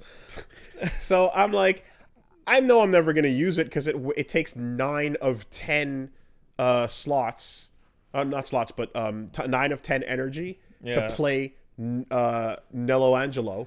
Not Nello Angelo, sorry. Angelo Credo. Yeah. Because he's a 9-point card. He better be. But he's got a lot of defense and he flies. Yeah. Which means he attacks the other person directly. So I'm just going to have this in my deck. Yeah. You know? And alongside that, there's the Nero card, which is cool because it has a whole, like, the growth system. Mm-hmm. So you go from regular to the, you know, DT version or whatever the fuck the mechanics are and such. And then every once in a while I discover a little thing where I'm like, oh, so when you bring out that Monster Hunter thing with the big horns in its mouth. Tetsukabra? No. Is it just Diablos? No, it's not Diablos. You need to give me more than big horns in its mouth. That's actually like 3,500 different monsters. It's a big Monster Hunter monster, and it's got these 2 giant horns sticking out of the front, and it does damage to you when you play it. Is it spiky? Is it? No, because Nergigante is the character you play as. I'm not talking about the character. I'm talking about the card, right? So, I mean, I can literally pull it up on my deck in a second if I just fucking take a second to look at it. But anyway. Gobble? I don't fucking... Jan Moran? I think it's Diablos. Okay, Diablos. I think I am correct in that it's Diablos. But, of course, you have to fucking mash through the daily this and the that. Do your dailies, man. I don't want to do my dailies. You need to do your dailies. I don't want... It will increase your engagement. Yeah, it's Diablos. Yeah, okay, Diablos is cool. Desert Tyrant Diablos. Yeah. It's got the 2 giant things. So when you play it, it hurts you for 6 damage, which is a lot. But if you do a Makoto shield before that, then you negate that damage and then you play him for free. Yeah, so this, like, even listening to you, like, this shit lives and dies based on me going, I'll use Makoto to block my own Diabolos. Like, I'm getting like, that's cool. Yes. And that's if you take that away and say play the damage card and then put the shield card on you first. Fine, I guess. But you get this thing of Makoto going, ha! And then it comes out and it goes, and And then you're like, Makoto could totally block a Diablo. Right? And then Wesker, like, his arm starts going, and he goes, Chris, and he destroys one of my cards. But I'm like, I don't care about that, because I've got a heal, and Mega Man heals me, you know. And I love Mega Man. And I love Mega Man. And you're and that's it. And that's the whole thing. That's the whole thing. Totally the whole thing. You know?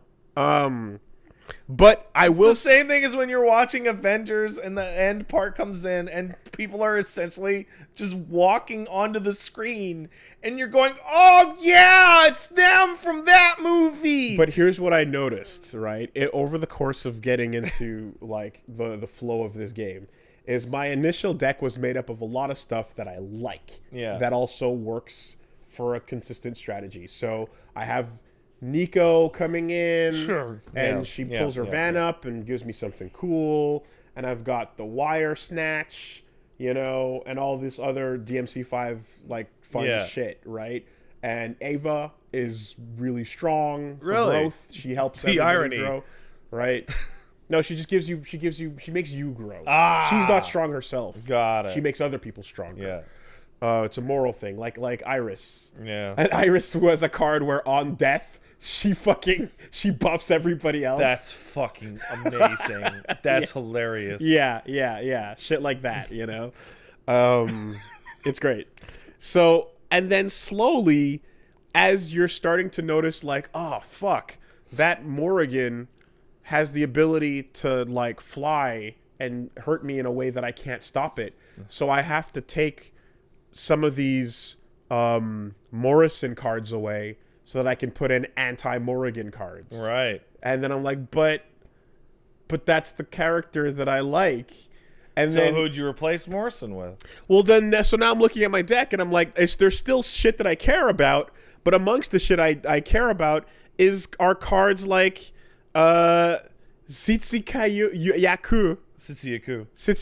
Where I'm like, I don't want this stupid ugly dino in my set. He's got a flash bomb. But he seals anyone in front of him, so I need it, right? And there's life powder, which is that's good. Nowhere near as cool as like having, I don't know, like again, let's say Alex doing a flash chop to you, but it heals you and gives everyone else a nice big buff of 2 HP. So you're stupid to not have it, right? So this is the part that they get you. Because you go, damn it, I don't have anything to deal with this bullshit. I'm going to have to take Nico out and replace it with Huey the dog? Yeah. What's that? Yeah. Who's Huey? No. It's from this old game called Haunting Oh, wow, that looks really cool. No, that's not no. I know exactly where these characters come from. I know you do. I'm looking at you know where every single one of these characters come from, Wooly, but most people don't. Most people go, "What is a monster hunter?" Huh? Yeah. That looks like it's an ad. No, I know who General is from Mega Man. I don't want his card. Yeah, well, you know. That's so. Hey, that's the genius for people who only love a couple Capcom things. This is the gatekeeping. This is the weeds that gets them into the Capcom heroin. Well, this is for somebody like you or me who knows almost all of them, like, man, what if I'm the biggest General fan ever? Yeah. No. This is this is the pick a top tier. Yeah. Of the 100%. Right. But here's why they're geniuses, though. Right. Because you still, no matter what your deck is made of, you're still playing as a character. Yeah. So nothing will stop me from being Nero. Right. And Nero's the one you see on the left side of the screen talking shit. Yeah, it's Nero's using a life powder. Yes. Yeah, okay. Right? And when you do your super, you're doing one of Nero's 3 super arts. Right. Right? Whether it's like going Awakening or using his Gerbera, or calling in the Nico van, like you're using that character. Same way there's like Ryu doing his Shinku Hadouken with the big ripped shirt. So I like Ryu. So even if you have to fill your deck up with shit that you don't care about, you're using a character you do care about regardless. Yeah, that's smart. Right? Then there's gonna be folks that even pick a character based on the function as opposed to, and fuck those people, because That's soulless. You don't even like that spiky boy. You just pick him because he's got the dive bomb. You know. I like that spiky boy though. Yeah, I know, but let's say you didn't, and you just picked him because you like the dive Well, bomb. the difference is there's a medium in between there. There's like I really like Nero, and I do like Nergigante, but I'm going to play Nergigante because I'm going to win. Yeah. With Nergigante. Yeah. So, but anyway, yeah, it's the difference between the functions and the whatever. Man, you're living that anti top tier life, man. I like the things I like, and the reason I wouldn't. But care. don't you like winning? But I would not care about this. I would not download this game if Nero wasn't in it. I didn't start playing until he showed up. So once I started playing it, why would I suddenly switch my priorities to what they would have been if he wasn't in the game? Yeah. You know what I mean? I do like know that. the fact that I waited so long to even bother spending time with it, just to then stop using him to go to one of the characters that was already there. I don't like Wooly doesn't my brain doesn't work that way. Like what if you really enjoyed the gameplay of a and then I get character? switcherooed on it? Yeah, maybe it's nothing's impossible. But like as is that the like I could go for a Wesker deck, but I could also go for a Jack Baker deck. Jack Baker's cool. Yeah. And you know, I don't dislike any of those playable characters so much that it'd be like, meh, in the sense that it's like they're all pretty cool. Well, I mean, not yet. I mean, I'm sure they'll put a loser in eventually. Yeah, but so far it's pretty good. Yeah. You know, Ryu, Chun-Li, Dante, Mega Man, Morrigan, Nergigante, what's it called? I literally don't know what you're saying. Wesker? The other monster. The other playable monster. I don't know what it is. Rathalos? Yeah, Rathalos. Okay, there you go. Jill, you know, it's fine, right? Those are all good Capcom characters, no problems there. But I really like Nero, so that'll bring me in to begin with, and I won't let go of that because that's the reason why I showed up. Mm-hmm. You know, which brings me to the whole like. Yeah, that whole bit with like Monster Hunter where it's like I forgot, like when I was looking over some of that stuff I was like, oh yeah, like the guy armor and the girl armor problem that we talked about a while ago, you know, where I'm just like, but I'm showing up for this aesthetic, you know, I'm showing up because I like the way this looks, so, or I like this character, or I like what's going on here. So anytime it comes down to that where it's like the thing you like just can't cut it, like that always feels bad in games, man. But here, there's a push and pull, and my deck is still made up significantly of things that I do like, and I'm playing the card game. Well, the trick is just like everything. I guess it is. And I saw someone in the chat just go, Wooly, you're so fucking weird. And I'm like, yeah, I guess, but it's just because, like, the win hooks... Wooly likes the things Wooly likes. Well, I like playing to win, obviously, but, like... But winning is contingent in the sense that, like, well, no, it's not contingent. Playing to win is the priority, but there are many things you can win at. There are many games you can win in. That's true. And the games that I choose to even entertain my time with Yeah. are the ones where I like something besides the concept of winning. Yeah. If I just wanted to win, I'd play fucking Tiddlywinks. I would play... Yeah, but there's you know? there's an in-between.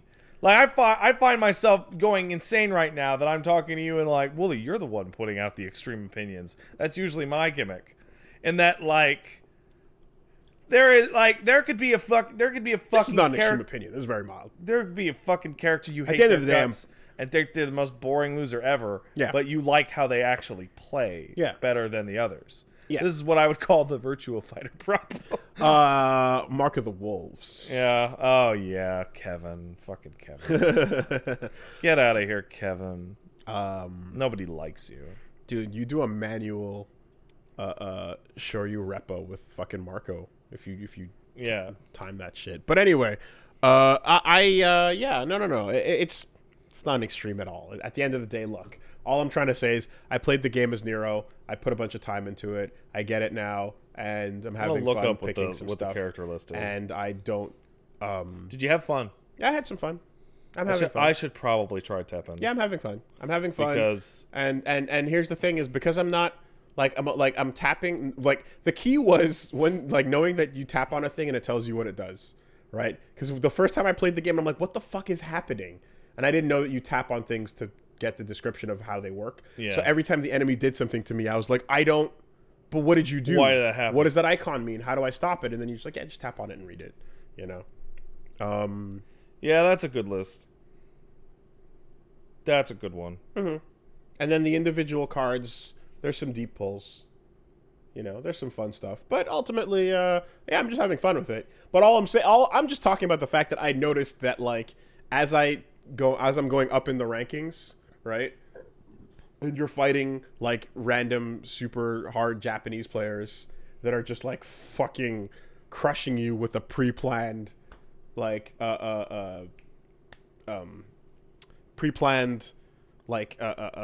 sequence of cards that like the only way to stand a chance is to get rid of all that chafe that you enjoy. That's right. And put some meaningful functions in. And, you know, sometimes those functions are like Not Magneto. So, and you balance it back and forth.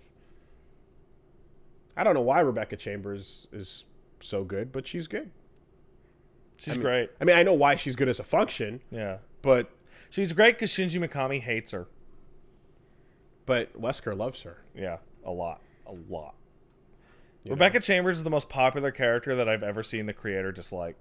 Shinji Mikami famously, like, everyone's like, when's Rebecca's game? And he's like, she's not that good, guys. We did RE0 because it had to be her, but everyone's like, no, Rebecca's the shit. So when people are, like, diving in deep on, like, Shadowverse and Fate and all these other things, pretty much it's like, do you like the IP? Well, here's the fucking cards. Yeah, right? Basically.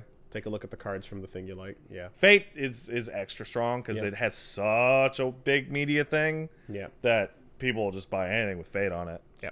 Look at all these arts. They'll even buy Haunted Beanie Babies. I would stab Teppen in the womb and fling it into the volcano to turn it into a fighting game. All right. It's just Capcom Versus. How many times do we have to talk about how much we would rather have Capcom Versus? I would fucking grab that umbilical cord. All right. And hammer throw it. All right. Right into the volcano. Okay. Just to turn it into Capcom. Is it the volcano of color blindness? I was going for like a sacrificial thing. Okay. The assets are all there. That's not true. Half of the assets are there. Did you know that the ghosts in Death Stranding have umbilical cords because they're strands?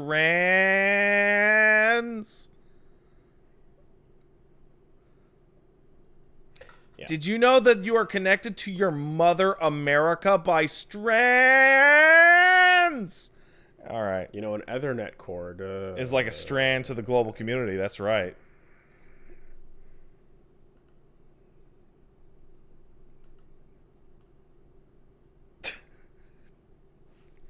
Only other thing I did of significance was did a stream, and on that stream I played The Mystery of Castle Super Beast. You played yourself. I literally played myself. What's that like? Apparently, don't ever play yourself. But that's not true, because it was a good time. Had a lot of fun. And boy, that thing is like down to the walk speed Alone in the Dark. It's so on the nose. It's extraordinarily on the nose. The Mystery of Castle Super Beast by Ramirai is a fan game that was made in 3 months' time that came out on Halloween. And it's a real ass, like, Alone in the Dark style game. Is that survival horror? Yeah. Is that the right Alone word? in the Dark is #1. Then we can call this survival horror. Though it's with goofy 3D Canadian South Park versions of me and Pat. I don't know if you've looked at Alone in the Dark 1, but that's actually really close. Okay, fair enough. But our goofy flop mouths and beady eyes are present. Yeah, like that thing was a lot of fun. And it's extremely clear based on how that LP went, or how that stream went, I should say. I mean, it was an LP in it by a fashion. Yeah, I completed all 3 endings, of which there are 3 endings, by the way. We only got 2, but that's because I didn't do the first one. I just Okay. skipped straight to the second. There's also like a couple hours of gameplay. Yeah, right? it's like 3 to 5 Yeah. easy. So,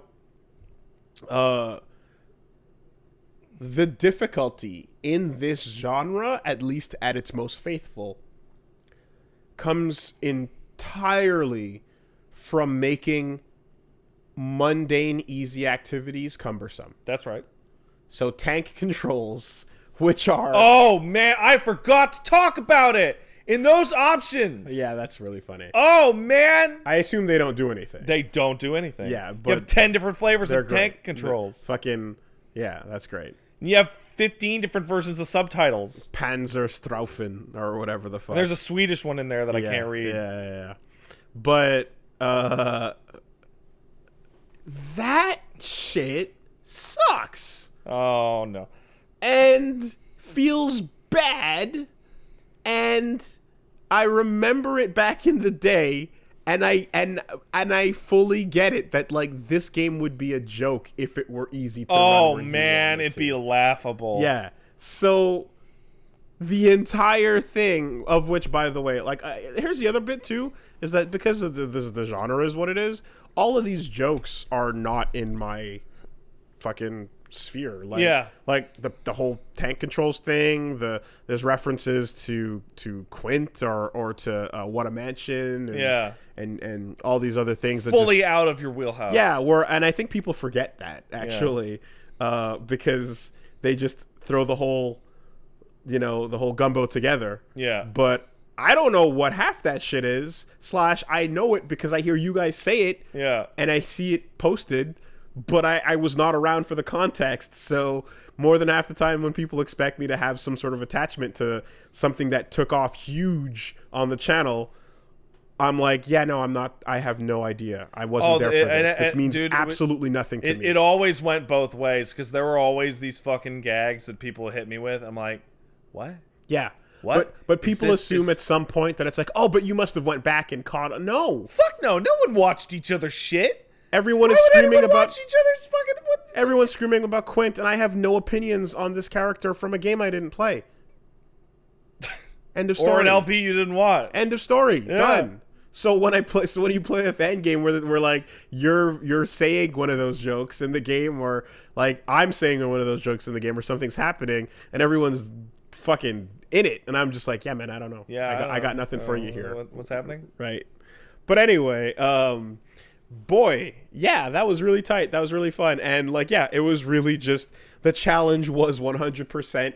Like navigating through this forest. As a tank control aficionado who actually really enjoys that stuff, I spoke to Ramurai in not in private, but I DM'd him. I'm like, I have like a couple really small pieces of feedback, and like the only one that I had about the controls were there's 2 things. One, when you go to shoot the gun, the instant you aim, you get locked into like a 2-second animation. Yeah. And the radius on the tank controls is not tight enough. Yeah. Okay. The radius, because you actually run kind of fast, the radius is slightly... That's fast? For the turning radius, yes. Because the turning radius isn't tight enough. It felt so when slow. you're going around, when you're trying to navigate around options, it feels like you can't turn fast enough. So I didn't realize that when you get hit, it puts your arm back down. Yeah. So that, like, I died once or twice to like, aiming the gun and then getting hit and then not knowing that I had to do it back up. The biggest incentive to not die is to not take 10 minutes to get back to where you were. Yeah. I learned that. Yeah. So when I was like, let me go off-roading in this forest, I saw a spider and I tried to punch it. And then that didn't work out. And I was like, oh, the other thing that I forgot to mention is like time needs to stop when you reach it. Mm-hmm. But someone said, a couple people said, no, that's the point though. But I'm like, but There's too many enemies in the forest. But you'll never read it. Yeah. You'll just never read it. There's way too many enemies. Also, like that spider is in the bathroom, and like I can try to deal with it with wasting Damage is a resource. Yeah. Bullets are a resource. So you're either spending damage or bullets, Yeah. or you Not. can just rush it, Yeah. which you're gonna do. But then you're not gonna read this text. Yeah. You know. So yeah, that happens a bit in the beginning of the game until you get the gun. But then, even then, I'm like, but I don't know what I need these bullets for, so I'm not spending these bullets. You know. And then there's there's that, and then there's the camera button, which is really impressive that you have all these useful like shots that you can switch to as you get confused, but rotating a camera would definitely not be in the genre, right? No. That would be the wrongest No. thing. But oh my god, that was the actual enemy. Like, if there were no enemies, if there were just me trying to navigate the cliffside. My favorite part is you hit RB and it gets inside a tree. A tree. And you're like, Yeah, hit it guess I'll again. die. Hit it again. The ability to do that actually is super powered compared to almost all games in that genre. Yeah. It's kind of like, there's a couple of moments where you have to like skirt the edge of the map to find like a cave or something. Yeah. Happens a couple times. And they're finicky. And and like there's one where it's like, okay, I think no, you're dropping into the abyss, and I'm like, this genre is fucking old. Now I want to point out that Alone in the Dark predates Resident Evil 1 by a lot. Like, Alone in the Dark 1 is, I want to say, like 94. Okay. Like, Alone in the Dark, and like that's the era of the fucking Super Nintendo. Yeah. You know, like, I mean, I remember playing 92. I remember playing it on my computer. I played that on my fucking 386. 92. Or was it our Pentium? It might have been the Pentium. That is deep Yeah. in the fucking era of the Yeah. Super Nintendo. We had the 36 or however many floppy disk, box to install all that shit with, and like so Alone in the Dark, I remember there's that one. What was the game where you played as the little girl in France and she had her little brother, and it was the same tank control system? Does that ring a bell at all? Are you talking about Plague Tale? From the same era. Okay, I know, but there is a super old game where it's like Alone in the Dark, because Alone in the Dark is the earliest one I remember, and you have no face and you have no textures or features and you just walk around. But then there's this really old game where you play as a little girl in France and you have a little brother. a littler brother? A smaller brother, yeah. You're maybe like 10 and he's like maybe like 6 or something like that, and you're running around in in Is it a PC or a PlayStation game? Or PC. I was playing it on PC. Tank controls, France. No? You don't remember. Okay. All right, that's fine. People are saying my thought was Clock Tower, and it's like, no. Clock Tower's way too late. Yeah, it was way too late. Rule of Rose is a PlayStation game. I'm talking about early 90s on the PC. Yeah, that's not it. Yeah, so no one knows what it is. Okay. No one remembers. I guess it was kind of obscure. Guys, it wasn't Darude Sandstorm. Come on. I guess it wasn't. City of Lost Children? Could that be it? What the fuck is that? I don't know. Let me just take a quick Google to see if that's possible. You got to remember, most of the people listening to this podcast literally weren't alive. Yeah. That's what I realized midway through the conversation is that you were all babies that weren't alive. Like, when I talk about, man, those Eye of the Beholder games with those VGA intros, whoa. People are like, I don't know what the fuck that is, man. Yeah. I mean, the City of Lost Children appears to be a book and or movie. But I'm Castle Super Boomers, I hate it. I hate it. What about Castle Boomer? Oh my god! Totally! You nailed it! This is was? it! You super nailed it! I think so. Yeah, DOS Games, City of Lost Children. Damn. 100%. Thanks, guys. Good job.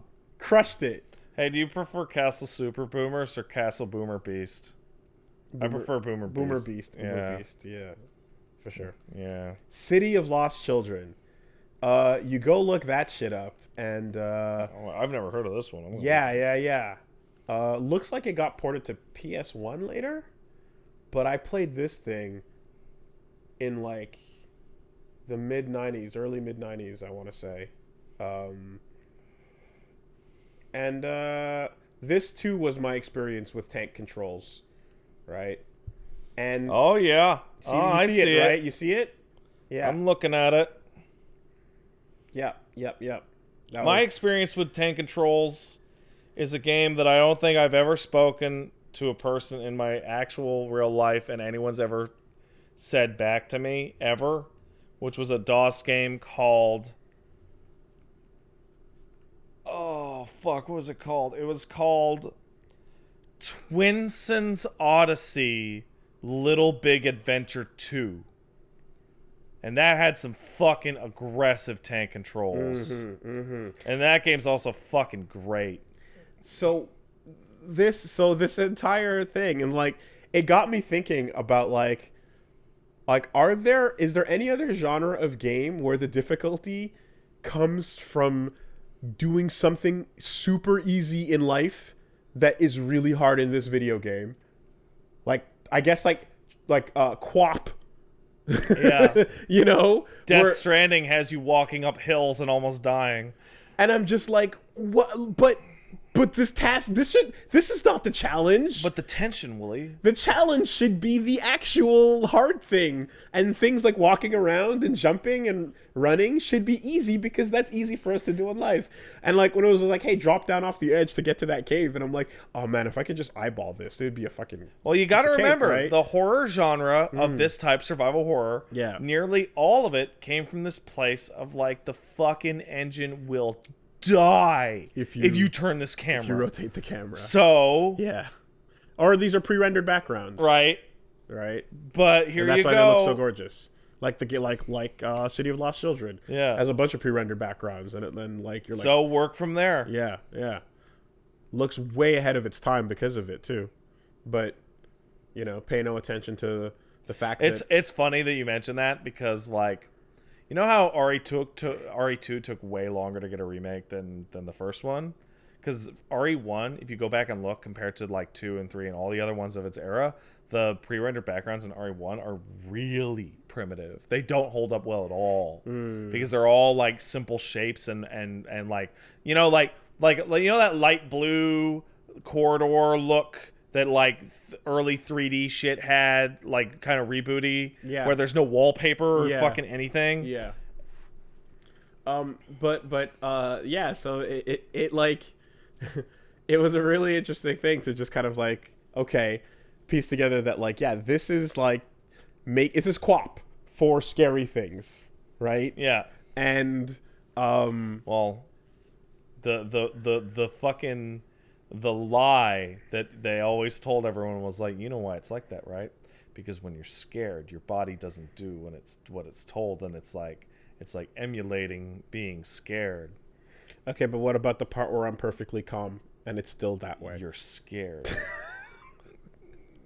Really? You're so fucking really scared, that you're just Wooly. disoriented. You can't figure it out. Yeah. Now, how much work would it have been to adjust the directions, the D-pad or the stick every shot? It sucks. Nightmarish, probably. I've played at the games time. like that, and it's actually sucks. Devil ass to May Cry control. 1. You're running down that hallway. Now you're running backwards. Now you're running back. It's Right? It sucks. Like that little 2 seconds that Nero's running this way and Yeah. then suddenly turns around and books it the other way because Yeah. you didn't change the direction on the stick. It's hilarious, So, and that's DMC4 where you got that happening, right? There's a lot going on, right? And also there's stuff you can do in like Unity now where you just go, hey, like the camera will choose what the D-pad reflects the directions that the character moves at. Yeah. It simplifies your life so much. Like, but way back when, that would have been really, really hard, I'm sure. the HD remake of RE1, the RE1 remake, has a digital control option. that gives you regular ass non-tank controls turns that game into a farce. Yeah, exactly. Like exactly. it's so stupid. You're just playing football with hallways of zombies. Yeah, you're fucking. Which ultimately it's so stupid. which I ended up doing throughout the entirety of Castle Super Beast anyway. Yeah. Right? But like I still walked my fucking ass off the edge of that world a couple times. Yeah, just a couple times too many. Including when I had to like search behind a certain building for like that was tough. And I'm like, but you can't orient things where you need to see them. Just do it. There's a save point in that room for a reason. Yeah. No, you don't open it yet. Oh, you're right. You're way back at the castle. Very right. Yeah. Ooh. So all that to say that I'm just like, okay, this is QWOP, right? I have to get that mentality. The genre. The genre is QWOP, and that's where the fun comes from, right? That's the challenge, is like something that you could just literally just look at and go, oh yeah, walk over there and step away from that monster, is just like left foot, right foot, left foot, right foot. You're so scared. So you grew up on those, and, I did, and that leaves a special feeling in your heart. It does. Every time you get these controls. Absolutely. And I don't have that feeling. No. I just get the QWOP. Yeah. But it's completely fucking different context. Yeah. But I still really enjoyed the game, and with the help of the chat, was able to shave what might have been probably an extra hour of me and Paige, when we were doing it, took us 7-8 hours because we didn't realize we had to reload a save to get a different ending. When it was like, yo, go find that tree, I'm like, oh, that was tough. Which one? There are many trees. The camera's not helping me. We did it. It was great. It was funny. There were characters. There were laughs. There were mechanics. There was bosses. And in the end, I get it. It's an incredibly... What the fuck is QWOP? Asked the chat. QWOP is, if you've never seen it, QWOP. It's a browser game. You can go play right now. And it is basically, you are an Olympic runner, and you are running, and the whole game is you have to just run to the finish line, or as far as you can, because there is no finish line. That's right. The game's about running to the finish line. But you have a button dedicated to each limb, and it is joint too, right? Every angle of your knees and arms is controlled by how you press these buttons and the sequence and how you press them. Have fun. And it is very difficult to do the most basic task, that is put your left foot in front of your right.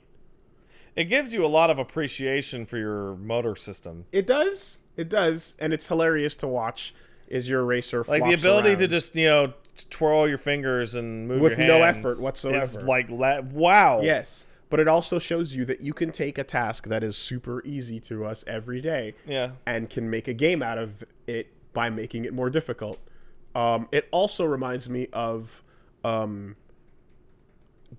think it's called Speaking Simulator or Talking Simulator. Oh, where you have to move the tongue and all that shit? Yes. Oh, so man. I played this at PAX, where you are a robot infiltrating humans, and you have to pass their detection test by being a normal human. Fuck. And you have to move your jaw, your tongue, and your lips all separately to make the sounds come out correctly, so that you can don't usually think about the actual use of your mouth while speaking most of the time. The other people that you're also a human. And it's like, but we don't, it takes no effort to talk. But yeah, well, that's not true. But like you turn a game, you make a game out of something that is like woolly. You are in the game like depower. You are weaker than you are as a player. Yeah. Wooly, you got to go to work, and you got to make nobody realize that you are actually an octopus in a suit. There you go. Just be normal. Just be normal. Yep. Do the barbecue. Yep. Don't let anyone find out that you're an octopus. Yep. Just pick up the notice- goddamn hamburger and put it on the grill. Notice that the goal of all of these games is be normal. Yeah. And that's Just the challenge. hit the bare minimum for human interaction. And in survival horror, it is also be normal. Yeah. Except there are paranormal things happening. There are obstacles around you that will bite you. But if you just be normal, you'll be okay. Yeah. You know? Run through the forest back to the castle. Okay. No problem. But what if you can't tell when to turn that corner because the bridge is coming up on you sooner than you thought? Or what if you hit the camera button a few too many times and lose all fucking sense of where north is? As long as you hold up. Because you're lost in the forest. Do you know why? Because you're Because you're scared. so scared. Because you're scared. What if you're swinging that bat at that enemy? That actual piece of shit. And that enemy is right there, but then you change the camera and it turns out he's 5 feet away from you. Damn. But it looked like he was right there. Do you know why you couldn't tell where he was? Because I was scared. Because you were so scared. I was terrified. It's such a fucking easy answer to every complaint that genre ever had. Like, the Silent Hill team got away with it for years, going, it's hard to control and your character's bad at shooting because they're just regular dudes. It's so genius. Go play it. It's good. If you want to see me play it with Punch Mom, who does a fantastic Angriest Pat doing impression. her best to play the role of Pat, and doing her best to lie to the people and create some sort of weird Oh no. fictional persona. Oh no. You can check that out on the Twitch Wooly Versus. I will, of course, be putting that on YouTube as well, where you can catch that. I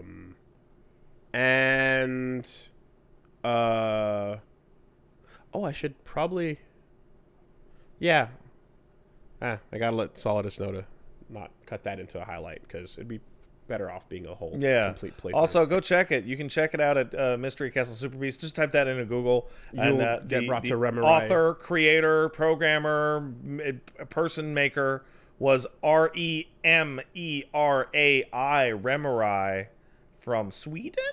Possibly. Question mark? You get brought to the itch.io page where you can take a download. They did a good job, and you should give them props. Yes. So that's out. That's free as well.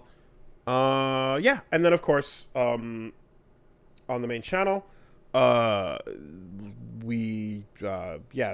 Astral Chain's done. Currently, going through Indivisible. Currently, started Death Stranding. Should be cracked open soon. And Naruto, and TBD. TBD on Naruto. TBD on all of that, over on Wooly Versus. Please enjoy. If you want to check out me playing fucking goddamn Outer Wilds and Death Stranding, and I'm going to check out that Star Wars game on Friday, too. You can check me out over at twitch.tv/angriespat. That's twitch.tv/angriespat. I also occasionally guest star over on twitch.tv/peachsaliva, who I believe is going to be doing, if this is Monday for you, stream later tonight. So check that out as well. I don't know if I'm going to be there. I might be lazy. I'll probably be off screen just playing with my dick. Let's take a quick word from our sponsors. Let's do that.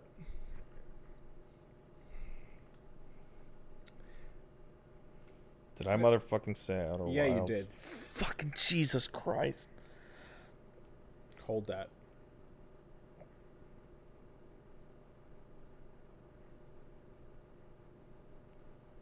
But while you're holding that L, keep your feet warm. Your chest might be cold, but you can keep your feet warm with Bombas. The socks that your feet will thank you for. I desperately need new socks.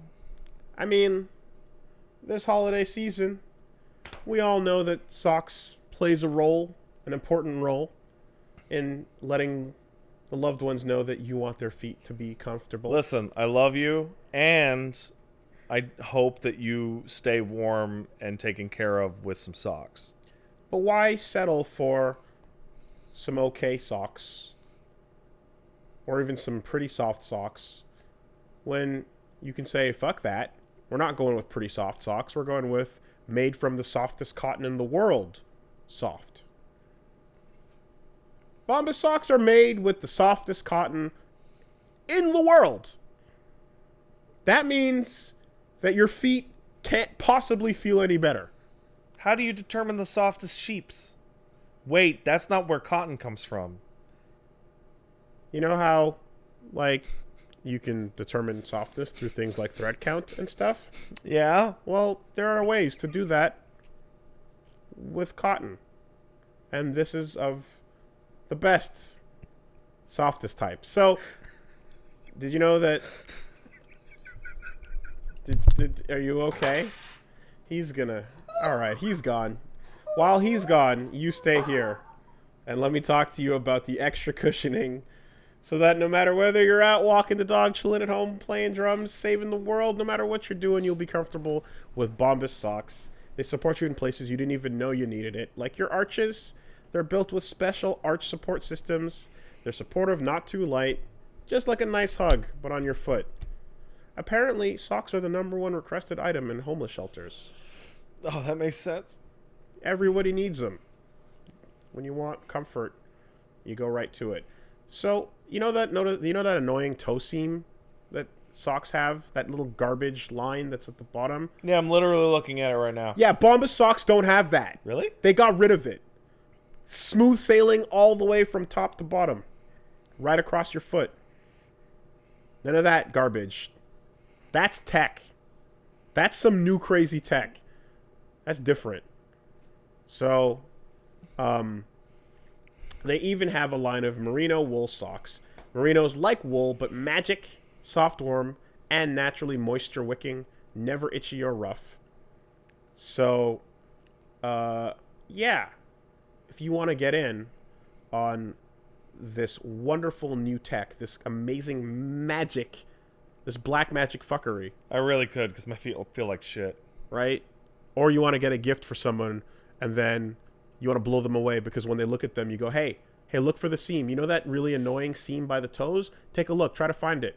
Guess what? It's not there. We've moved past that. We're in the future. With Bombas, you get them some Bombas socks. So you do that by going to bombas.com/superbeast today and get 20% off your first purchase. That's bombas.com/superbeast. bombas.com/superbeast. Thanks, Bombas. Thanks, Bombas. The podcast is also sponsored by HoneyBook. So, we talked about this a little bit last time, but the act of starting a business, maybe even a YouTube channel, Paperwork is tough, man. an internet thing, is annoying. It's fun when you do the fun parts, but then it's really cumbersome when you do the business parts. Which is literally all of the rest of it. And you're sitting there and you're like, I'm the boss. I'm the CEO. Oh my God. No one told me there'd be so much admin work. Yeah, no, that's very accurate. Dude, running businesses can be very hard. And sometimes you want to just lateral pass it off to someone. But if there's no one to lateral pass it off to, then you got to hold that. I don't want to. Well, thankfully, HoneyBook makes it easy. So, all the things that need doing can be done with the help of HoneyBook.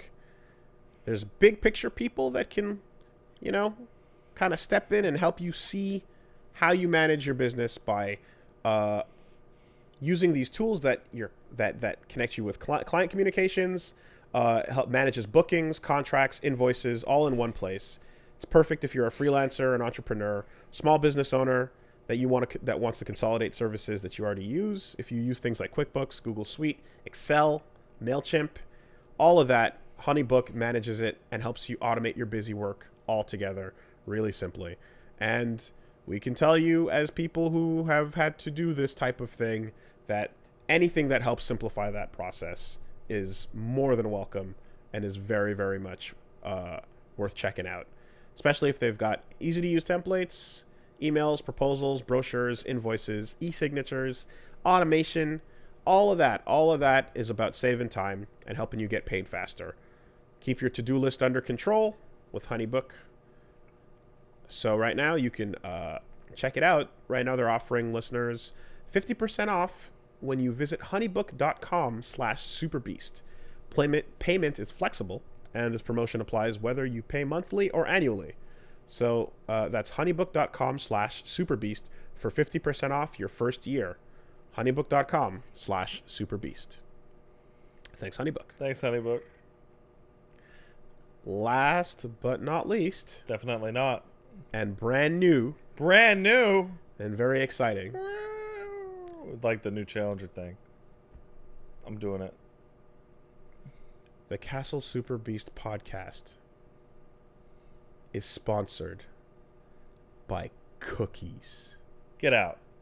Fucking cookies, Like bro. as a concept? Cookies. Listen. Yeah, it's December. You're running out of gifts. It's not December. It's not December yet. That's not true. But there's a lot of different things you can do. I don't know. find The gifts for Americans got people. Thanksgiving coming up. They need cookies. They need that. But you don't have to wait for Christmas. There's a million ways you can go about this. I mean, I already You said just sit there and eat cookies. Look, has anyone ever been disappointed by cookies? Yeah, I've been disappointed by cookies, but they were crappy ones from the local supermarket that I really should have known better and not buy. Well, enough of that. Don't do that. I shouldn't have bought them. You know can... the generic one, like the Super C generic crap? No. Don't do that. Don't fuck around with these basic bitch cookies. This is where Mrs. Fields steps in. Mrs. Fields. The cookies. Quality. You know the name. You know the taste. You know what it's about. You're killing me here, man. Listen. When Debbie Fields started Mrs. Fields Cookies 40 years ago, she won cookie lovers everywhere around the world with her gooey chocolate chip cookies, melt-in-your-mouth brownies, and passion for sharing the joy of baked goods. I'm going to tell you, I'm having a literal problem listening to you describe delicious, sugary food in front of me right now as I am starving. Why are you doing this? You can possibly get your cookies by visiting a bakery, but how much trouble is that? Significant. Nowadays, you can have them sent straight to where you are. Gourmet gift tins, baskets full of fresh baked cookies. Let me wheel that back. You're killing me here. Gourmet gift tins and baskets full of fresh baked cookies. You know every order arrives fresh and flavorful. Ordering is easy. They ship the cookies anywhere across the country. And if you're ordering as a gift, they can even add a personal custom message, company logo, family photo, all of that stuff. And best of all, Mrs. Fields offers a 100% customer satisfaction guarantee because they're cookies, man. Can I load up those cookies with like a family photo and like a happy birthday to distract the delivery man from the fact that I'm buying a bunch of cookies to just eat? You can load it up with a photo of you already eating cookies. Oh, man. And put that. Happy memories. So that when you get the cookies, you'll be seeing yourself. Oh, man. It's going to be really good when I'm in that photo. And you'll know already as you shovel them in. Oh, man. Buy a gift for yourself. Treat yourself. Or others. Dude. But also yourself. It's cookies. How do I have to sell this? It's very simple. Yeah, what are we doing ads for cookies? Who need, like, cookies are cookies. Cookies are cookies. You love them. You love them. You want cookies. So here's what you're going to do. Here's what you're going to do. Okay, we're going to sweeten the deal for you. Oh, boo. Boo. So I'm doing the thing. I know. Listeners, you can get 20% off your entire order when you go to mrsfields.com and enter the promo code SUPERBEAST. That's 20% off any gift at mrsfields.com, promo code SUPERBEAST. So mrsfields.com with the promo code SUPERBEAST. And guess what? Your cookies are on the way. We're selling cookies, guys. We're selling cookies. We're selling cookies. Thanks, Mrs. Fields. Thanks, Mrs. Fields. Get your cookies. What are you doing? Not getting cookies. You crazy? Eat up. Enjoy. It's delicious. Check the news.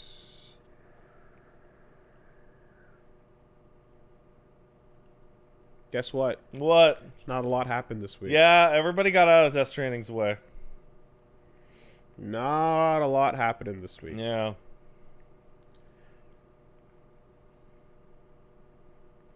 I mean, it's fine. We talked for a while about Death Stranding. Yeah, that's but good. we You can guys get got into your the- content. You know what the girthiest thing that happened is? Did you pay attention? We talked about it a little bit, but did you pay attention at all to this FIFA stuff? What? No, actually. Okay, so What FIFAs are we talking about here? FIFA football. The soccers. Yeah. There's Guys, there's no news about Pokemon. Pokemon sucks. That's the news. I'm tired of that. Some people like it, some people don't. That's fine. The new one's bad. Hashtag thank you Game Freak. Whatever you want to do with that, that's good for you. Oh, what? That's a thing? Yeah. That's fucking stupid. I mean, whatever, man. It's fine. I don't. Hashtag Charizard can suck my asshole. How about that? Listen, if you like it, you're good. If you don't, that's fine too. I'm not here for that. We covered it. We're good. We're done. Anyway, Pokemon. No, it's just getting really bad. Oh, I know. It's getting really bad. Yeah. You know. I just wrote the game off in my mind a few weeks ago, and now I'm done. No, but I mean, I'm saying it's getting bad out there between Pokemon fans and Pokemon Oh, that's fine. former They can fans. fucking kick this up to Bloodsport. Yeah, which is why I'm saying I That's don't good. want to go anywhere with that. Let's talk about the football. Oh yeah. So A group known for their calm demeanor. and integrity. Yeah. So the short version of this is that there was a huge scandal that hit the world of virtual soccer this weekend, because basically there's a weekend league that the game has where more or less the top players are all a lot of them are like out there on social media. They're content creators and they're Yeah, well sure. known. And they're kind of trying to get into the qualification for the FIFA eWorld Cup, Sure. right? There's legit prizes that you can buy with the in-game currency, and there's stuff that would cost hundreds of pounds, and there's things that you can win like legit by All right. getting into this. So there's stuff on the line. So basically, someone who makes videos about this stuff noticed that Oh boy. when he made a video about it. Run the Foot Market. His name is Nick Bartles. He's a streamer who has a big following, and yeah, what we basically says here and was covered was that he connected to a game to play and noticed that he was getting immediately disconnected with, yeah.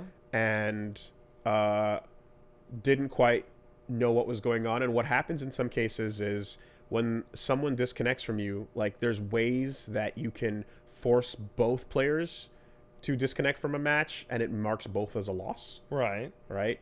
And there's ways to like basically kind of cheat or whatever.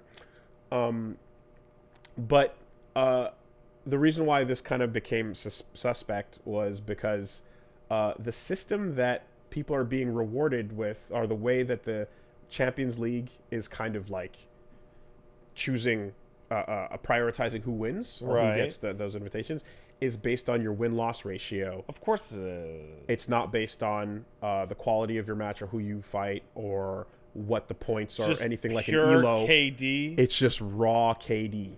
Fucking sick. So really good players have no incentive to play against really good players when they get the exact same thing for playing against really bad players Right. to get their win ratio up. So they put a lot riding for these people This on is fucking stupid. the dumbest This possible is- system you could have. Oh my god. It's kind of insane how big that oversight is.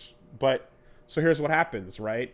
Everyone that's really good at this game gets together in a Discord that originally was just not about this, but very quickly became a let's not fight each other Discord. Ever.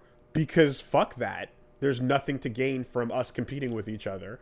And furthermore, they can actually like dodge on each other and target like people like him, the guy who's making videos, or another player by when he's streaming, they can like target and bomb matches against them instead. And like if they connect to him and then disconnect and force the disconnect, it counts as a loss on both sides. Yeah. But that loss that he's taking like drops his eligibility. Yeah, and if they all do it to him once at the same time, then he takes a whole bunch. He doesn't get that spot, and he doesn't make it into that final qualifier. Someone else does, and you know, some people even had like chat logs and things of people saying salty things like him getting in would result in a video that makes more money off of YouTube than I will have made all right, year so round or whatever. So there's basically grand conspiracy to bomb these players out of getting their placement because it's all about your win ratio. I have and a couple not quick questions anything else before I say anything. One, there is real monetary gain associated with this system. You can gain funds or items worth funds. You can gain items worth funds. All right. That's my only question. This is straight up old-fashioned match fixing. Yes. 100%. Yes. If this were baseball, football, etc., the fucking FBI would be investigating this as a major crime. Now, it's not those things, and the money is not the same, but it's just straight up fucking match fixing. It's match fixing combined with like stream sniping for like it's. Oh man, because there's two facets to it, right? There's the match fixing where they don't fight each other, and then there's like running into his matches and blowing up his spot because of the way the system works. I'm gonna give a straight up shout out to a commenter named Henbei who nails it perfectly. Finally, esports are like real sports. That's solid. That's solid. Congratulations, FIFA esports. Yeah, you've made it. You're just as fucked up as the real thing. So, well, not true. I mean, the FIFA shit isn't being run by slavery, but it'll get there one day, I'm sure.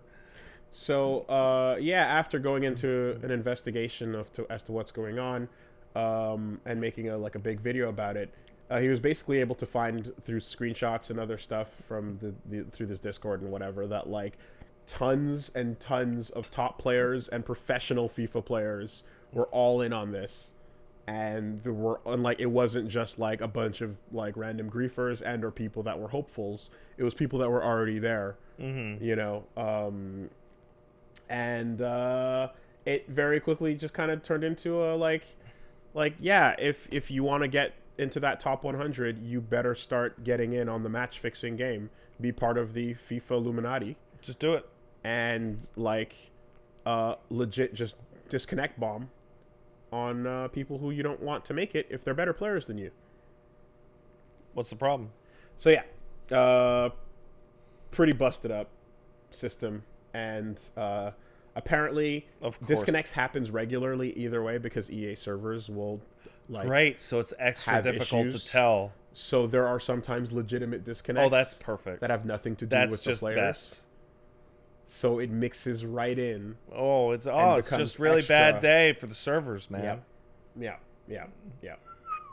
That's good. That's good.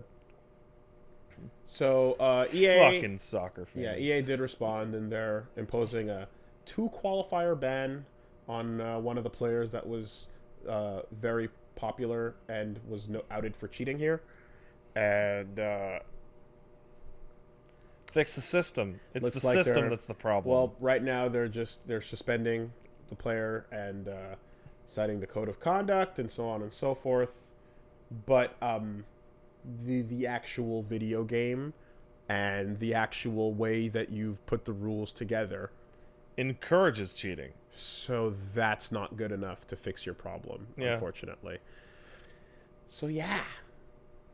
In other words, hand people a gun and tell them not to shoot. Just don't do it.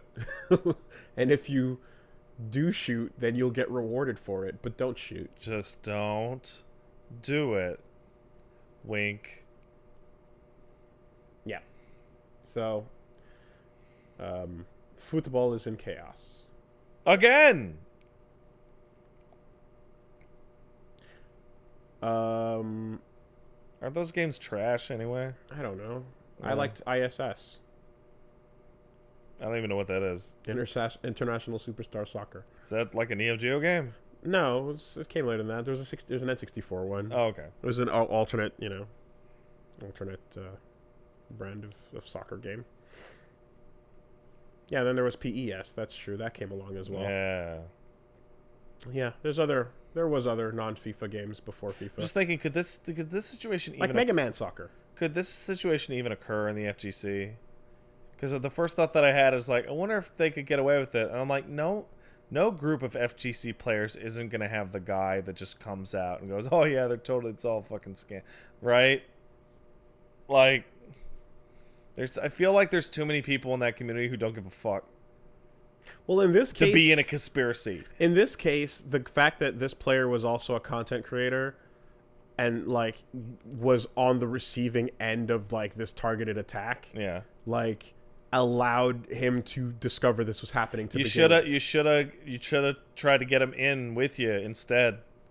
This shit might have not happened. Yeah, I guess. But everyone you allow in is a slot that you don't get, right? Yeah, but now a lot of people aren't getting any No, slots. but if they didn't do this part of it, then they probably could have gotten away with the not fighting each other. You know what they should have done, right? Mhm. Just made him go away with money. Oh. But they're trying to win money. Yeah. Well, fake money. Also, that's really incriminating. That's like a big boy crime. Yeah, but what are you gonna do? Get the court involved? It's fucking EA. They get the. Oh, who cares? It's It's the video game. It's just the footy. Yeah. So anyway, that's kind of a crazy scandal that cracked open. Beyond that, not a ton. You know what I mean? Like, there's a couple of announcements. And then there's, hey, well, this is like a no-brainer, to be honest. I don't know why it's not loading up, but Because fuck you, that's why. well, obviously, it was only a matter of time before Smash Ultimate cracked the record for best-selling fighting game of all time. Yeah, that's really... It beat Street Fighter 2. I think the shocking thing isn't that Street Smash... Fighter 2 has been in there for 3 decades. Yeah, it's not that Smash was the winner, it's that SF2 was the one to beat all the way up until 2019. Yeah. Street Fighter held that 15.5 for a very long time. Yeah. That was the biggest. And Now just think of how many more units it could have sold if they had some balls and put Mai in. well, quite frankly, for 15 million of that 15.5 million, if you just take Ken Ryu and go to Suzaku Castle, it's the same game anyway. Yeah. They're not going to notice the difference, right? There's 0.5 million people that might notice the difference, but most of them wouldn't, because it's all there anyway. Yeah. So, yeah, basically all of video games in the history of every character that you care about coming together, yeah, that's going to outsell Yeah, everything. it's going to win the thing. No It's fucking gonna, no, yeah, it's no going to doubt. do it. Congratulations, Smash Ultimate Congratulations. developers. Congratulations. And they're not even done yet. We got We got like 3 or 4 more or whatever. more characters coming with more boomer inputs. That's these boomers, man. Yeah. They can just do this shit in their sleep because they're old.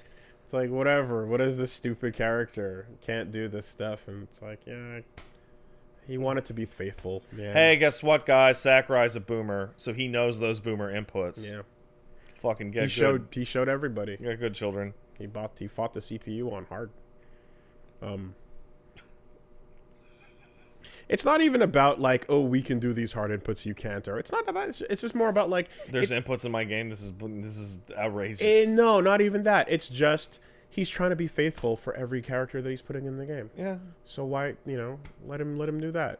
Like, I can't believe Power Geyser has that fucked up, stupid motion in it. It's not that hard to do. It just looks hideous on the fucking, command list sheet. are you okay, Boomer Wolf? Yeah. Terry does have a lot of boomer energy. He does. Yeah.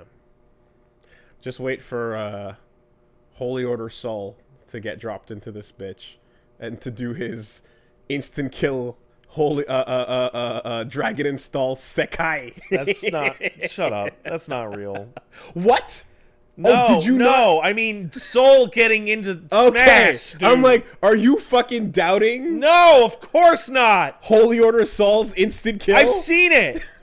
I've seen you do it. You remember the fucking string on that? Yeah. It's bullshit. Do the jab at a certain timing and all that crap. Everyone's all about that Deadly Rave Neo. I'm it's about fucking that bullshit. Deadly Rave. It's all about. I can do Neo Deadly Ray. It's all about Dragon Install Sekai. Half circle back forward S P K H S K H half circle back forward S. and they're all different timings. It's like a Dragon Install. It's the worst. I hate it. Destroyed. It's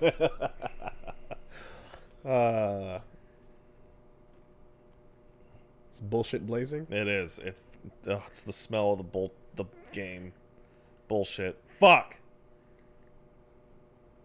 I got that out once in training mode and never again. So I've still to date never done Geese's Raging Storm in a match. Oh, that's unfortunate. But I do like instant kills that you earn in the form of a combo as opposed to just the raw try. Yeah. So I like how you can do it now at the end of round 2. Anyway, so yeah, some announcements. Remember Wattam? No. The cute game that Keita Takahashi was working on? Kind of. Okay, well, the Katamari guy, Yeah. who, after he was done making Parks for Kids and Nobi Nobi Boy, he made Wattam, and it's coming out in December on the 17th. And that's the game where you just play these cute little characters with hats that eat each other, and then they stack up on top of each other, and they're all just walking around playing and having a fun time. Doesn't ring a bell, huh? Nah. I bet you if you saw it for like 1 second, you might remember it.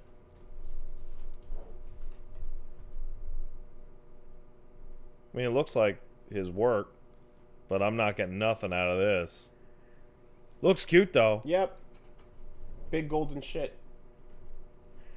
Anyway, game's coming December 17th. Yay. I trust Keita Takahashi. I like what he does, so that should be a lot of fun. But he makes toys more than he makes games. Just Yeah. keep that in mind. There's not always a goal. It's more just like play with the thing and see what happens. Japan is also getting Cyber Troopers Virtual On Masterpiece. Cool. 1995 to 2001. This is a collection that is dropping with Cyber Troopers Virtual On, Cyber Troopers Virtual On Oratorio Tangram, Oratorio Tangram MSBS version 5.66, and Virtual On Force, which are all compatible with the twin stick controller, have online and tournament battles, league battles, team battles, etc.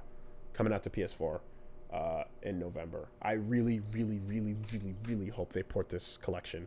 That'd be fucking sick, because every generation needs more Virtual On, and if we're not going to get a new Virtual On, this will do.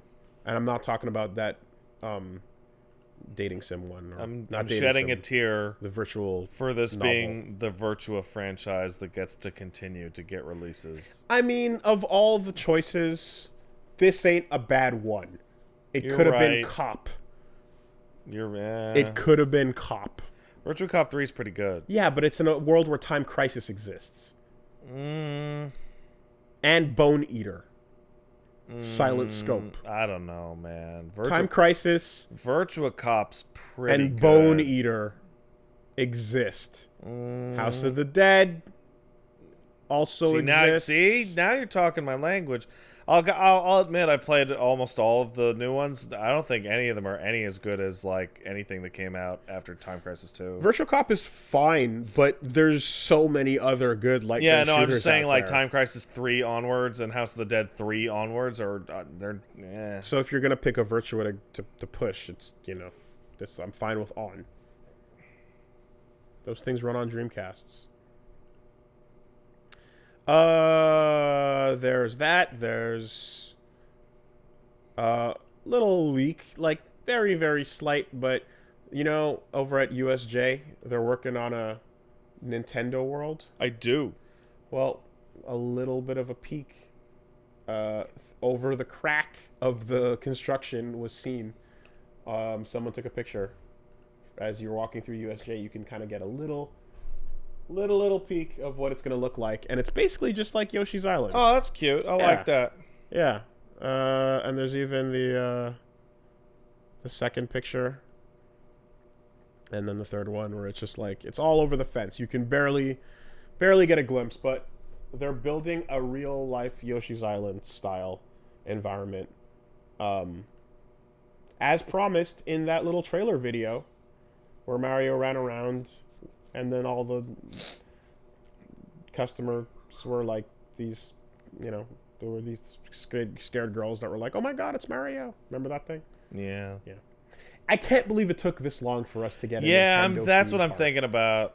It's like it's Universal, it's not Disney. It's kind of crazy that it took this long to get here, but here it is. Like Mario's like a big deal. Such a big deal you might. One of the things that in the concept 3D trailer thing, they have a big Bowser's castle. Yeah, that shit sounds like it's going to be pretty cool to walk into with real lava. I hope that they throw the kids in. I want lava rotating things. Oh yeah, that come at you like the anxiety stage in Mario Maker. Like I want you to walk in and the exit is at the other side, and there's just like 800 spinning lava fans that you have to navigate through, and if you touch them, you do get third-degree burns. That's what I want. Pay for it. Earn it. You bought those burns. Mario did.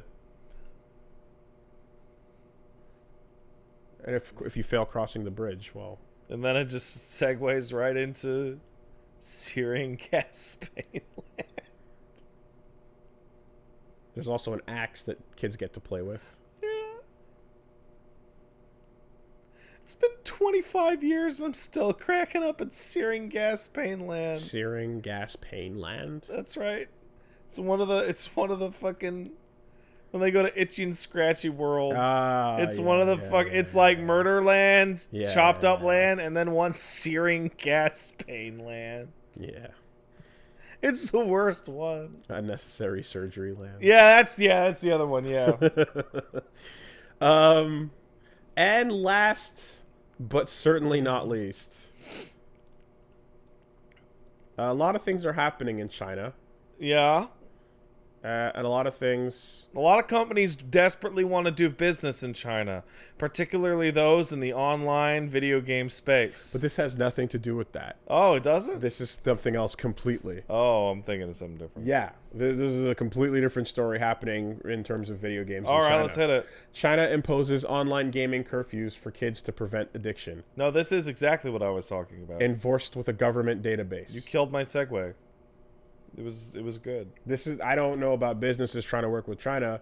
This story is about China creating a fucking database and like having a rule set. Well, I just think it's funny that if you're a video game company that desperately wants to work with China and then made a fucking ass of themselves, that'd be really, really fucking hilarious if the government then said, by the way, we're imposing severe limits on your ability to actually make any fucking money. Are you trying to get to plat in Overwatch? Hope you can do that through the Great Red hour and a half oh my God. per day. Oh, fucking. And 3 hours on holidays. The South China Morning Post reports that a new anti-addiction measure measures have been outlined by the state administration and press publications, aka China's gaming regulator, including limits on spending and playable Playtime in online games. Yeah, the other thing is there's a limit on spending in the Yes. games as well. So those under the age of 18 will now be limited to 1.5 hours per day, except on holidays when they can play for 3 hours. Ooh! On a holiday, you're allowed double time, Yeah. which must take place between the hours of 8 a.m. and 10 p.m.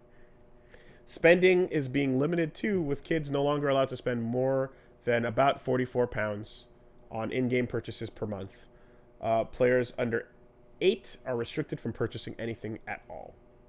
And of course, those too young to play the game under the age rating system will be blocked from access.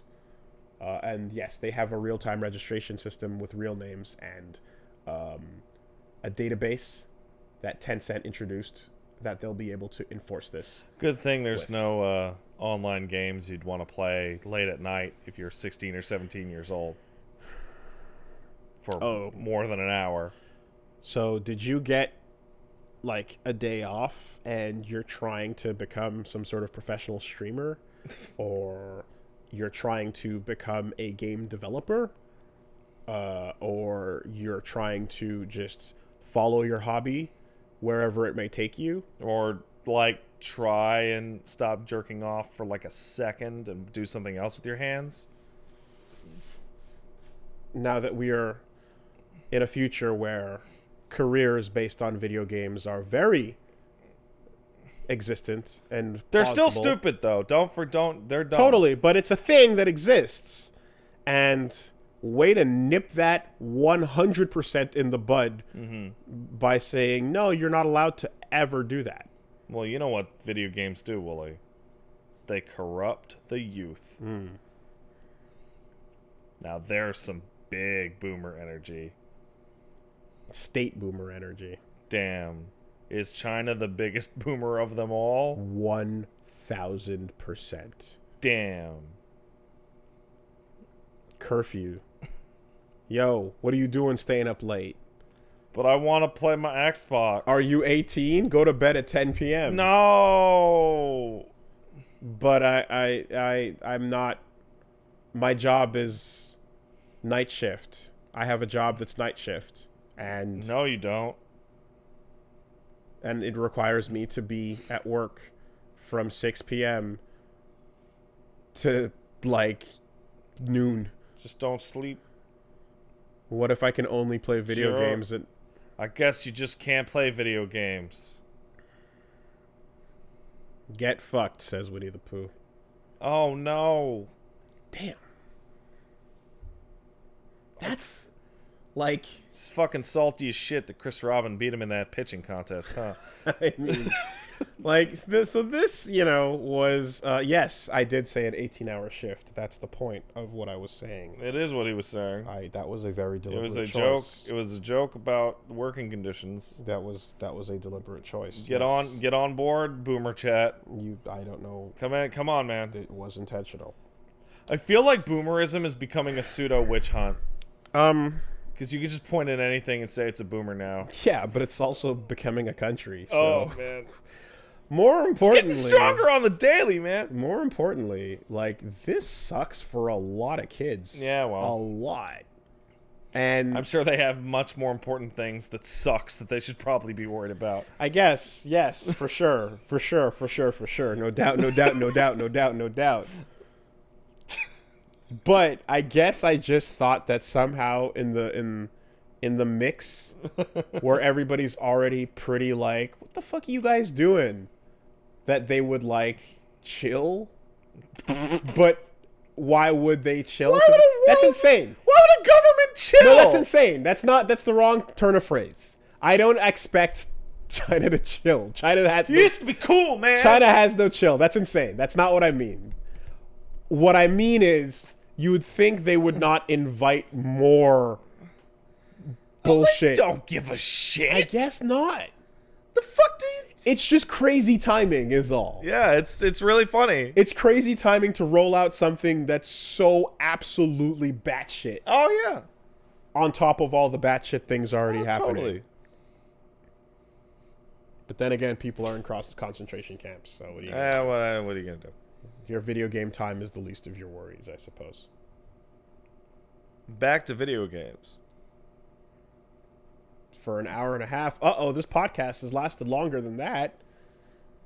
Guess you'll have to finish it tomorrow. Can you listen to a podcast for longer than... Depends if we're classified as a video game. I don't think our podcast would be allowed in the country right now. Probably not. But you could play Mystery of Castle Super Beast. Maybe even get partway through it if it's a holiday. Hold on. I don't believe there are any skeletons in that game. No, there aren't. It's good. Good to go. There is a, like, creepy monster thing that looks almost like a skeleton. It's pretty freaky. But it's made of, like, root. It's like elongated. Yeah. It's weird. It's made of root. So, technically we're okay. It's a brown skeleton, but it's not quite a skeleton. And we don't know if it's gay or not. Doesn't really come up. It doesn't seem pertinent at the time. See, but if you see two skeletons holding hands, yeah, how do you know what they were? You can tell by the hip diameter. Yeah, the hips. Yeah, that's true. So it's not banned outright. You have to analyze the hips first. Yeah, and if they if they look the same. Wooly, I'm gonna be really real. I very much don't want to go into this conversation. Because I know way too much via osmosis about skeletons. I'm just trying. I don't want to talk about it. I don't want to talk about it. I'm just trying to dunk on China. I know, but I am scarred by my proximity to skeleton degeneracy. Well, that's ruined. It sure is. Let's take some letters. Hey, if you want to send in... I don't even trust myself with this fucking email read. Where do you send them? castlesuperbeastmail@gmail.com. Letters coming in. They sound like this. I can't fucking believe I thought that fucking cotton came off of sheeps. That's bad. That's so bad. That's a bad one. Oh. You thought my ancestors were herding sheep? No, I didn't, but I thought it for 1 second. It's a whole lot Yeah, it'd be easier. very different. It'd be really different. Whole lot easier. Yeah. Doing things that way. Yeah, it would be. It'd be a fucking... You want your alternate history fucking documentary? Hit that one. What if America had many sheeps? We'd be Scandinavia?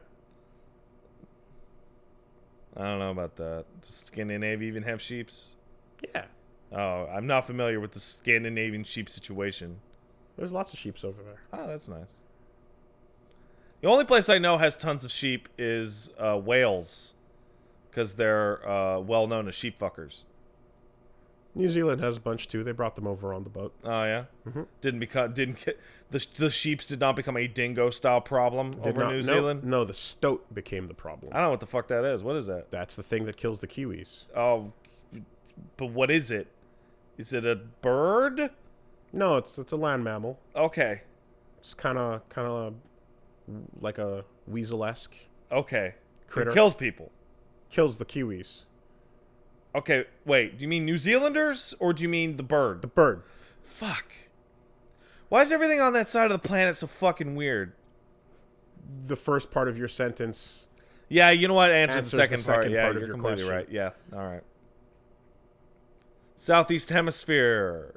What's up with you? Stop it.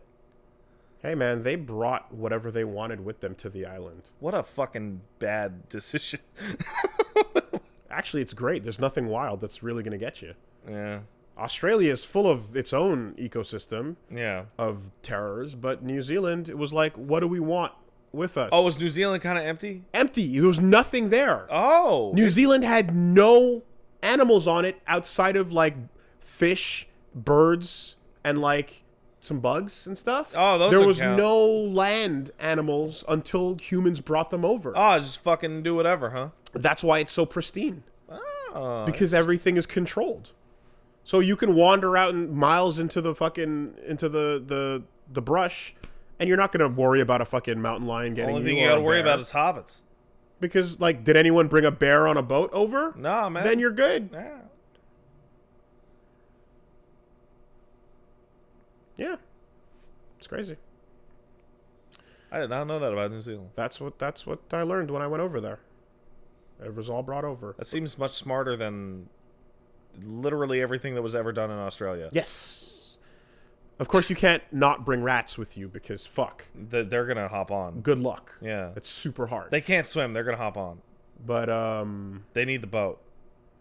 But that's going to be your problem, and the stoat and the origins of how the stoat got there are you know, that's another story, because it's like, what asshole brought the thing that's going to fuck up the other things? I thought we tried specifically to not. Land masses are big. You can't stop everybody. They know what the situation. Yeah. You know. But yeah. Let's see here. Jakey says, "Hey, Willie and Pat, I've been playing Mark of the Wolves recently. Found this game looks and feels not just good to play. It looks not just good, but it feels just right, like a positive version of the Enigma of the Amigara Fault, where it fits how I want it to feel. It feels like it was meant for me. Do you ever experience these gaming Goldilocks moments? And what is your favorite? Thanks for the free funny. Also, thank you." Thanks, Willie, for helping me get into Fatal Fury series and SNK fighting games in general. You might have ruined me on everything else in the genre. Rock is life, Terry's hometown. I don't care what anyone says, Pat. I mean, I don't think you have any beef with that, but I don't care for Rock. I don't feel strongly though. I love, but you know why I like Rock. Yeah, it's not just because you're he's a weeaboo. No, it's not just because he's young, cool, hip, fresh take on the franchise. It's because my favorite thing in fighting games is the passage of time. Yeah. And his entire existence represents the passage of time. Yeah, he's a mixture of two characters that you never, ever, ever, ever thought would mix, ever. Yeah. It's the braddest shit. And no pretzel. Like, it's the ending of a fighting game turned canon. Yeah. That never happens. Yeah, and it went back to not happen. Geese falls off of every building all the time forever. So the thought that they would make a game where the consequences of that result come to fruition... Yeah. feels so cool. And the rest of the cast is also that. You got Hokuto Maru. He's the fucking descendant of the Andes clan with the ninja training and the Shiranui Nimpo. You've got the Kim brothers doing their father's work. You've got Ryo Sakazaki's student doing his own thing. Yeah, it was good stuff. You got a ton of students. It's awesome to see the passage of time. I can't believe that the fucking Hokumaru isn't their son. Like, that just... some street kid. But come on, man. He's some fucking street kid. Come on, Dandy. What are you doing? Nothing. At all. What are you doing, man? No way, my... It's so, like... It's so... Oh, I hate it. No way. I hate it. She can't get into Smash. She can't get him to Smash. Hey. That whole game represents the passage of time. Yeah. If it wasn't so fun and it didn't look so beautiful and sound so great, I would still absolutely love the fact that it's like, yo, yeah, look at that. You know? In the same way that I love the fact that even though the game sucks, Old Hal Maru does exist in Future Samurai Showdown 64. Oh my god, I don't even know that. Yeah, he's got the gray hair, and it's terrible. I mean, that's cool. You're right, that is cool. But... Bariki 1 has Ryo in it as Mr. Karate. Yeah, that's great. He takes the fucking... He puts on the black gi. His hair's white. He's an older man. Takuma's gone. Does he put the mask on? No mask. Ah, okay. It's fantastic. The passage of time. Yeah. What game is your gaming Goldilocks? It's not the best example, but the one that springs to mind immediately is that when Sonic Generations came out, I jumped like once and was like, no, bad, wrong. And then when Sonic Mania came out, I jumped once and was like, yep, nailed it. Game's great.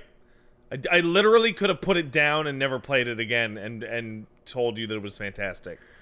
But like the instant there's like a certain physics to characters jump. Dragon's Dogma also felt that way. Like moving around in Dragon's Dogma, I'm like, this is good. This is a good game. I can tell right now. It's good. Yeah, It's a good was it one. okay? I didn't know whether it was 64 or Warriors Rage. It was Warriors Rage. Okay, there you go. It was the other Sam show, the other bad 3D one. There's something really special about picking up a game and moving your character like 4 feet and being like, "Yep, this is good. This is a good one." Yes. N plus. The moment you jump, and float and control and DI your run and your jump and the momentum picks up, I'm like, oh, this is meant for me. Mm-hmm. And plus the feeling of running and jumping in that game is just like fucking amazing. I want to say the Bangai-O feels really nice as well. Just moving around and aiming and shooting and dodging the missiles feels pretty fucking fun as well. Like, it's just tight. And the first time I played Sengoku 3, I remember that, like, juggling an enemy and then dashing after I launched the enemy and then doing like a metered special afterwards and being like, oh fuck, this is a beat 'em up that has a full juggle system and lets you go from one thing to another however you want. I was like, yeah, absolutely. Controls are criminally underrated in almost every game ever. The exact speed at which you move the ship in Ikaruga. Yeah. The exact speed at which you turn. Honestly, you know what's a really good example right now is Death Stranding. For a game that which literally all you do is walk, it's vital that when you walk out of that cave, it's like good going down that slope, right? You know, the very first slope of the game. I know what you're talking about. For me, it's I'm like, yeah, good, you did it. There's something that, so 3D games are fine, but there's something about like pixel precision that they don't have. Oh yeah, that is what makes me go, you know, very like. Wow, Boomer. Jeez. No, it's not even 2D, about that. wolf. It's not even about that. It's just that like there aren't a ton of examples of it, you know, or like if there are, like any game where like you just kind of have that level of like just the moment you touch the controls, it feels really good. There's imprecision, Yeah. right? But what I love is the precision, you know. So those games all listed are super 2D because you can put very, very precise feelings on, like. We gotta get a lighting situation. I can do something. Well, I mean, we're near the end of the podcast, so it doesn't really matter. But like the light situation in Canada right now is bad.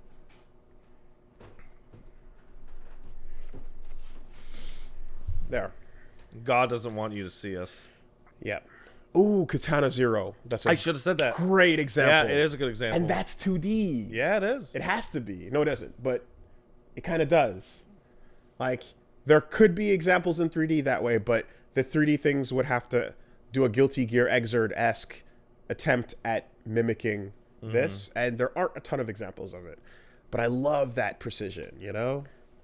Yeah, Katana Zero feels fantastic right away. Good question. Thanks. I always thought the Kingdom Hearts games actually felt incredible.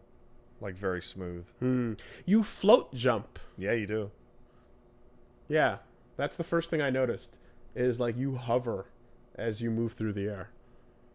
Yeah. Of course, character action is what it is. I mean, that's what it is. That's the whole genre. If it doesn't control well, the game's trash. So. The Drake says, dear live streamer Melanin Scalecast, I bet buying those custom controllers with the stream LP money was great. It's probably not the best thing your internet careers can afford you. So I ask, what's the best benefit that comes with being an internet person you've experienced so far? I just spent the weekend playing a video game starring me.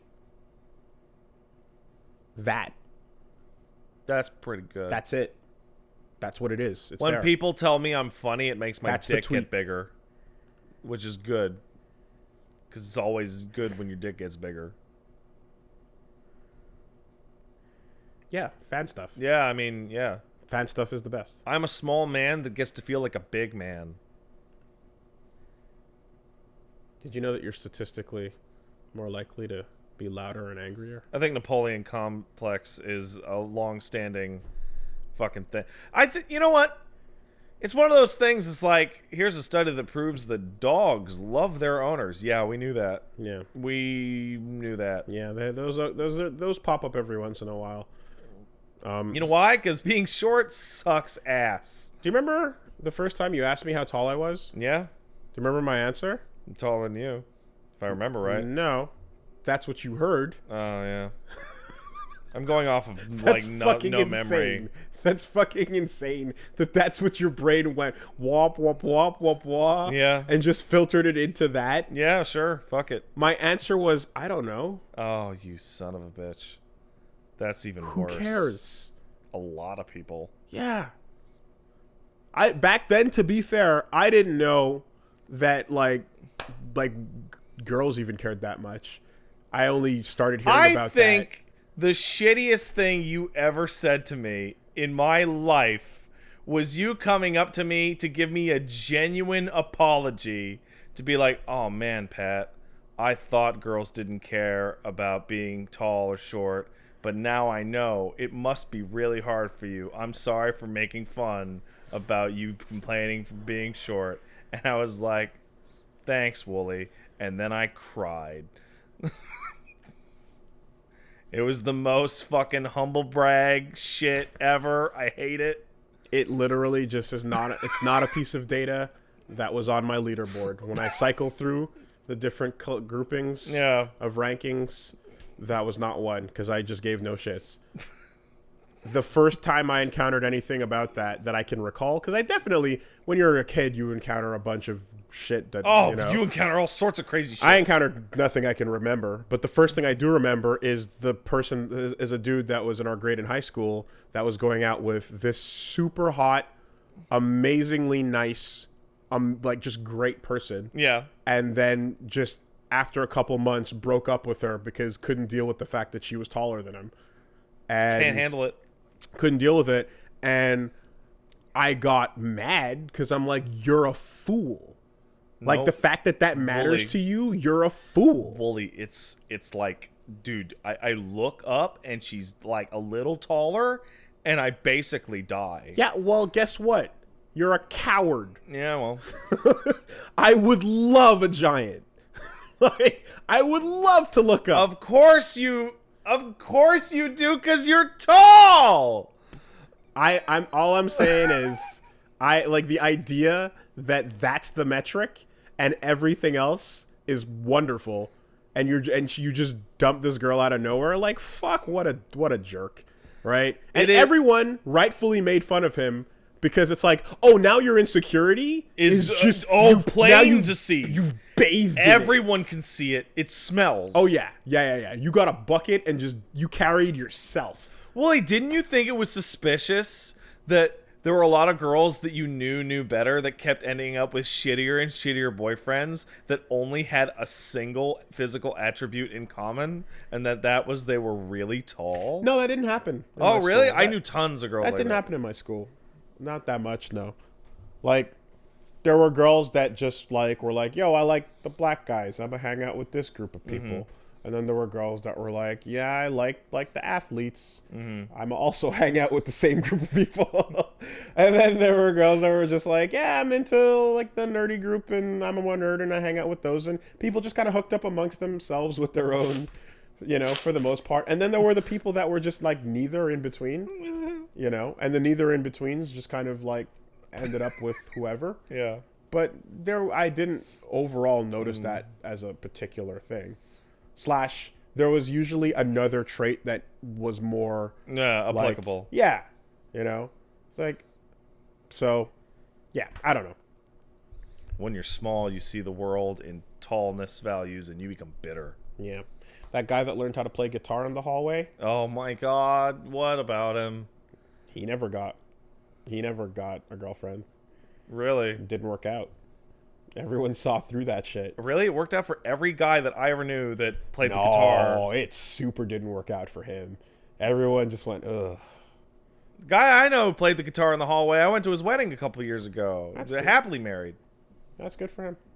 Yeah, we had. Wait a second, but he wasn't still doing the guitar bit when he met his wife. Ah, well, there you go. When he was older. And it didn't work out for him at the time. Maybe you need to have a band. Oh, the band's a free pass. The band is a free pass. Yeah. But the solo troubadour, Yeah. not quite cutting it, in my experience. But yeah, cowards, all of them, every single one. Fuck that guy. Still butthurt about it to this day. Wooly, could you handle every day knowing that you were like an inch or two shorter than your woman? Oh my god, dude. Why not just hand in your balls? I would thoroughly be fine with that. Like, no, for real though, as somebody who's short, I would be super okay with that. as somebody who's short, and like Paige is like, even though Paige is short, Paige is still a couple inches taller than me. The idea of guys being like, "Oh my god, I can't believe she tall," is like so fucking laughable. It's so fucking laughable. Like, fucking get over it. Yeah. No. I want to wake up and roll over. Are we And just hear we indulging this shit? Shadow of the Colossus music start Oh, playing. see, what I thought you were gonna go with. What I thought you were gonna go with is like fee fi fo fo. No. I wanna walk home and get there and just hear.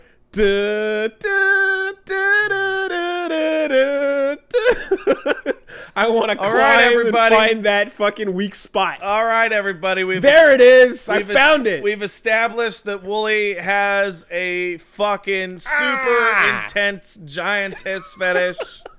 He is a macrophile to the max. Have at it with your shit. Oh no, my grip meter ran out. Oh, fuck this. I'm falling. This is terrible. I need backup. Oh, man. Agro. What is... This joke sucks. This needs to stop. Hold my sword up to the sun. Lead me. Help me find the next...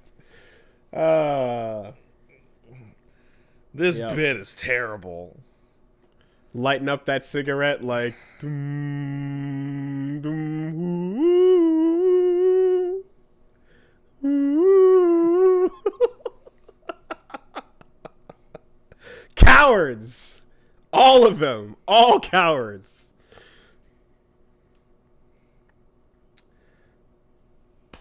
Alex says, "Dear Pat and Wooly, I've been catching up on the Nier Automata LP, and without getting into specifics, there's a moment where a DLC item description blatantly spoils a particular detail of the upcoming act. Really? That sucks. I had this UI spoiler happen in a particularly bad Shadowbringers case where the main story plays it up as if you're going to the finale to resolve a big main issue, but then you open up the map and you can clearly see there's another big-ass zone left to explore.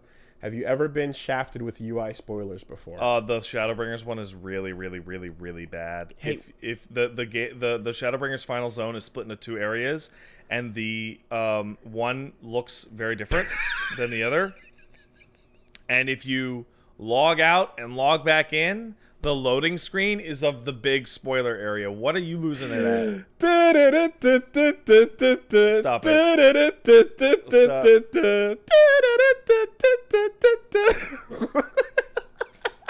Strap in my 3D maneuver gear. I hate this. Irregular, dead ahead. I really hate this really a lot. This is really bad. Nape of the neck, baby. Let's go. Stop it. You stop it. The wings of freedom. There she is. Oh, stop it. This is terrible. I hate it. Fucking talk about the email. God. You're freaking me out here. Well, yeah.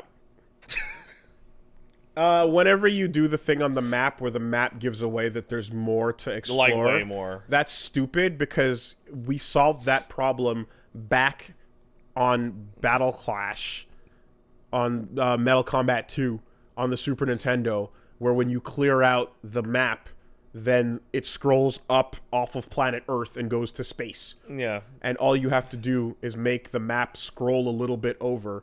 Or in a couple other games, actually, where the map is static for the whole time. Yeah. And then suddenly it just moves or zooms out. Yeah. That's all you had to do. There's a minor UI spoiler that I actually got in Death Stranding, which is I got a fucking mission to carry 130 kilos worth of material somewhere, despite the fact that the max weight I could possibly carry is 130 kilos. And I was like, well, I guess I'm going to get something that lets me carry more then. You know, this is very minor, right? So minor that I don't feel bad about even mentioning it here. But, you know. But don't don't ignore that the next time you're going through it, you know? Like, yeah, that sucks. You don't want things to just clearly indicate what's up. I can't think of anywhere it's just like an item description just fucking goes blah and just ruins it all. But I definitely... Bloodborne was really bad. Once they added those fucking item texts in, they'd show random item descriptions, which would talk about the nightmare and bosses you hadn't fought yet. I feel like it's something that like I encounter it in a game, and then when it happens in the moment, I go like, "Oh my god!" Like It's obviously, that. like, there it is. Now but, let me remember this for the podcast question I'm going to get in 9 months. yeah, And it's like, but darn. it's totally happens. I mean, it's the reason why we recognize boss fountains when we see them. Oh man, And a save tent like right next to it, you know. Let's take one here from Shy Ranger says, "Hey, Capsule Super Least. Was rewatching Detroit Become Human. Yeah. In episode 0, you guys are going over bingo ideas, and one of the last suggested ones is game will be lavished and praised on release, but then forgotten in 2 years. It was definitely praised on release, and it's been over a year, and it feels like it's already out of the mindscape. Seems like Heavy Rain is the one that's mainly remembered. Absolutely. Agree or disagree?" I would agree with that. Yeah, I think so. Heavy too. Rain's the one. Yeah, People making games still talk about Heavy Rain being like, I want to make a game like Heavy Rain. yeah. No, Detroit didn't have an impact, even when it had like, even the stuff that did well, it still just kind of it is not as talked about at all. It got ported again the other day, you know. But I think David Cage really fucked it up by insisting that the game didn't mean anything. they're just questions. They're just questions, and it's just about robots. I think that's not true. That's a random interview that no one that played the game is actually paying attention to. Sure. Right. That's us taking taking press into account. Okay, let me That try has this nothing to again. do with the I way. think David Cage really fucked it up by being a moral coward. Well, maybe, but again, people who only played the game who don't know who David Cage is. You can feel the cowardice, though. People you can feel who, it. You People can taste who, it. People who don't know are still making their opinions and not talking about it. I think it's telling more so that like people talk more about Telltale games Still.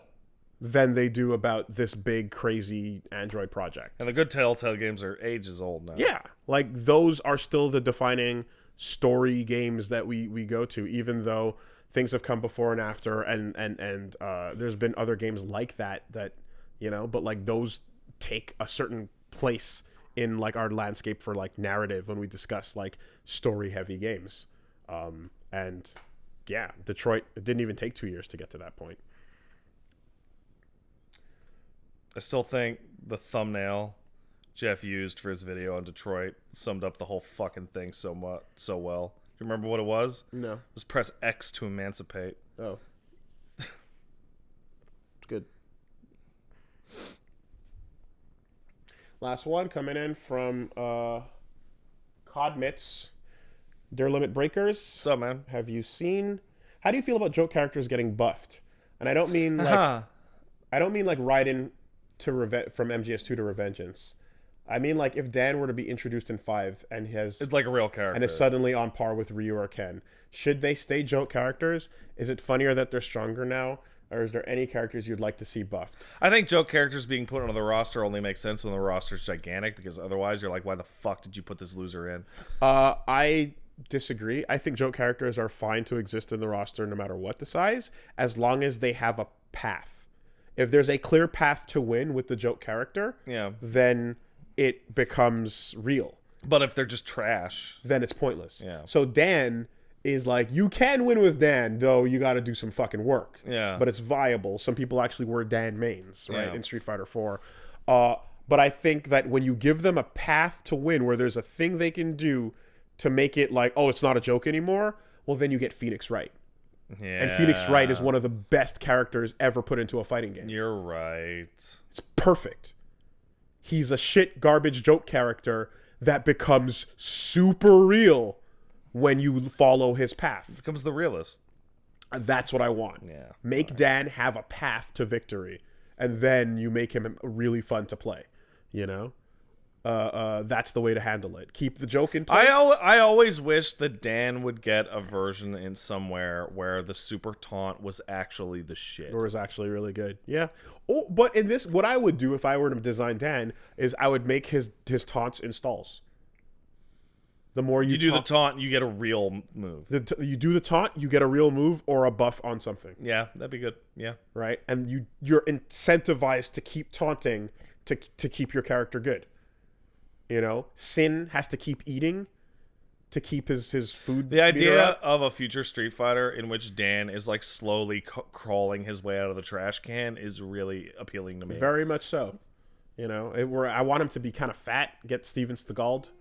Stegald, that's correct. I said it that way. Yeah, that's good. I want that to happen to him, and I want that taunt meter to just like fill up a bar that slowly goes down, and then if you don't taunt again, then he doesn't get his good moves. Yeah. But at the peak of that move, it's a really good move. You know? Force it. Make a system there. Work around it. Have fun with the character. Dan, are you actually fighting for real? That being said, Raiden in Revengeance is also a really fun way to go. But it's kind of the place you go when you have nowhere else to go. It's completely changed every part of the character. Jack was done. Yeah. As a character, he came and he was done. Yeah. He wrapped his story up in half a game. Yeah. And then you go, well, here's this. And now for something completely different. Yeah. You know? So yeah. I think that would be super fun. What's going on? I'm going to play Death Stranding and Outer Worlds and Star Wars this week. That Star Wars game, I don't know if it's any good, but I want it to be good. Cool. It'd be nice. Yeah, I'm going to, play Indivisible. I'm going to play Death Stranding. I'm going to play... Does anyone really play Death Stranding? I'm going to get played by Death Stranding. Oh, fuck. An experience... Get ready for some fucking insufferable YouTube analysis. The Strand. And then I'm going to, play another game. And what that game is will be determined by what YouTube can do. Oh. Well, YouTube's never let us down yet. Mm-hmm. Mm-hmm. All right, we'll see you guys next week. Fuck, it's dark. Yeah, man. Getting 6 hours daylight. It's 4:20. Yeah.